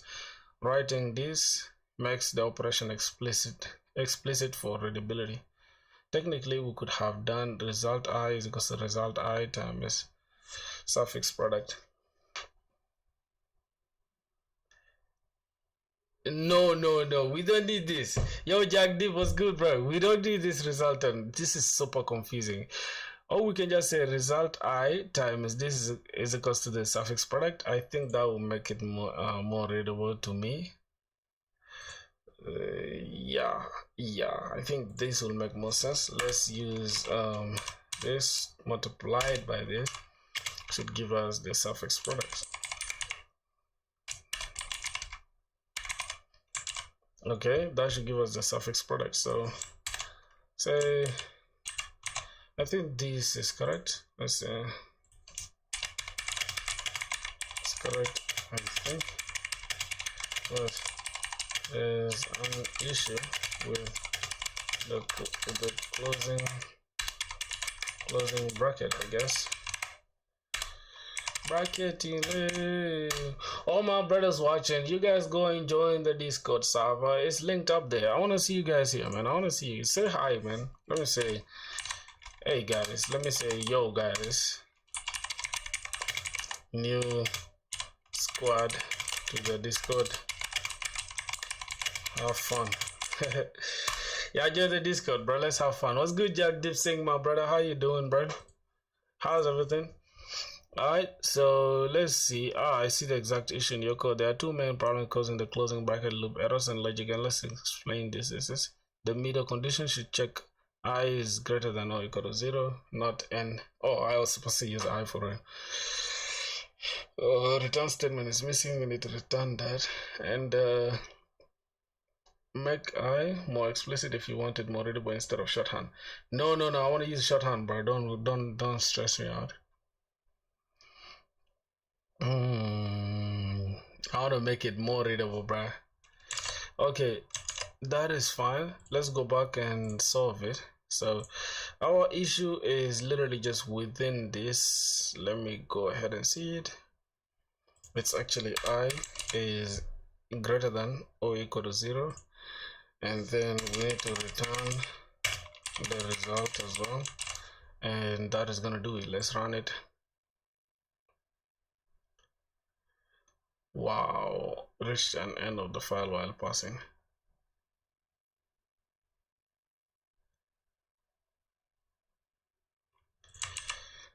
Okay, just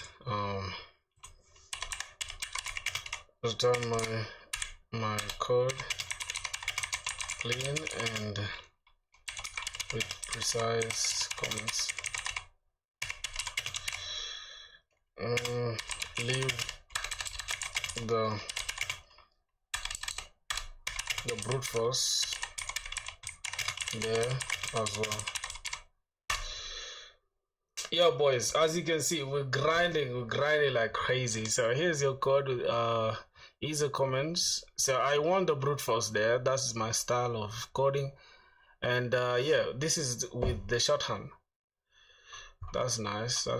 Let's grab our code. Let's go back here and then copy this. I just wanted like this clean stuff. I don't want to be doing them line by line. So okay, now let's go through this. We have the length and this fixed length of this resultant array. That means the array should have a fixed size of n. And then compute the prefix products. This is gonna start with the prefix product being 1, and then as long as I is equals to 0 and the I is less than the length, then we increment I. That means we loop through that and then grab this result, and in that position we put the prefix product, and the prefix product is equals to the prefix product times the nums at I. That means we update the prefix for the next index, product of all elements to the left of I, and then update the prefix for the next index. We compute the suffix products and combine them. So suffix product is I, and then for I is n-1. Since we are coming from the right to the left, we are decrementing.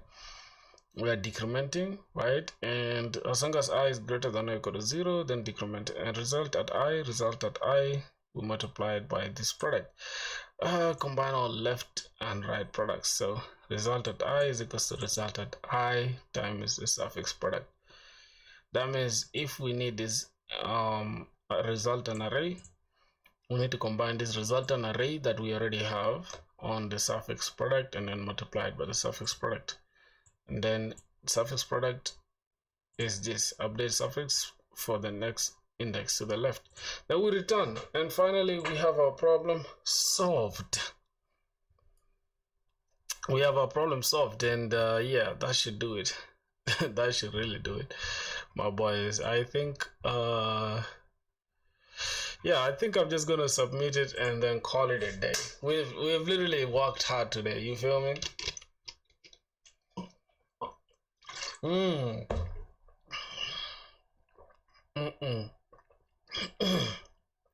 We've worked hard today. I can't even lie to you guys. Just gonna go to netcode and then add this, call it a day.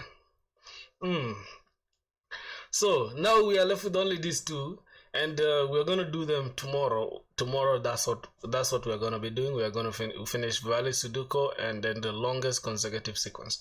These are the two that we shall do tomorrow, my boys. After that, then we can start with either 2 pointers or stack. I think we are grinding, bro. I think we are going crazy. So I appreciate you guys for staying this long with me on stream. It's almost 3 hours. So tomorrow we shall jump on stream and then do DSA. I think we're just gonna finish this. After we finish this, then we'll continue building projects and DSA as well. So that's it. If you guys haven't joined the Discord, go ahead and join the Discord, my brothers. I think I am going to stop here with the stream. And yeah, that's all, man. So much love. Thank you guys for the support. See you guys tomorrow, man. You feel me? Matter of fact, let me first stretch myself. I'm kind of tired. Jeez. So that's gonna do it for today's stream, boys. We'll catch up tomorrow. Oh my days. Jesus. Holy shit, bro. God damn it.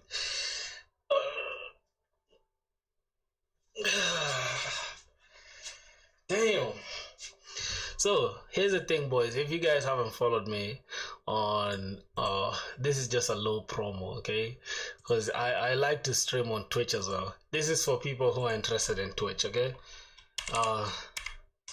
This is for people who are interested in Twitch. If you guys want to catch me gaming, because I just game on Twitch though.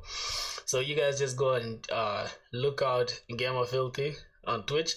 Yeah, you guys will find me gaming there. That's why I love to game. So join the Discord, and that is it, man. Let me see, everyone. I'm gonna ping my brothers. Go drop a follow on my gaming channel for Twitch. Go support your brother. Fucking go. Alright. So boys, y'all go drop a follow on Twitch, man. Go drop a follow on Twitch, bro. You feel me? Here's a link. Just go drop a follow on Twitch, and yeah, we can lock in on Twitch just for gaming and shit, you know. This other thing is professional. So if you guys wanna catch me on Twitch gaming, let's get it. Find me on Twitch, bro. You get it? I like Twitch more than YouTube. I don't know why. Just Twitch it just screams streaming, you know. It's just the actual streaming platform. You understand?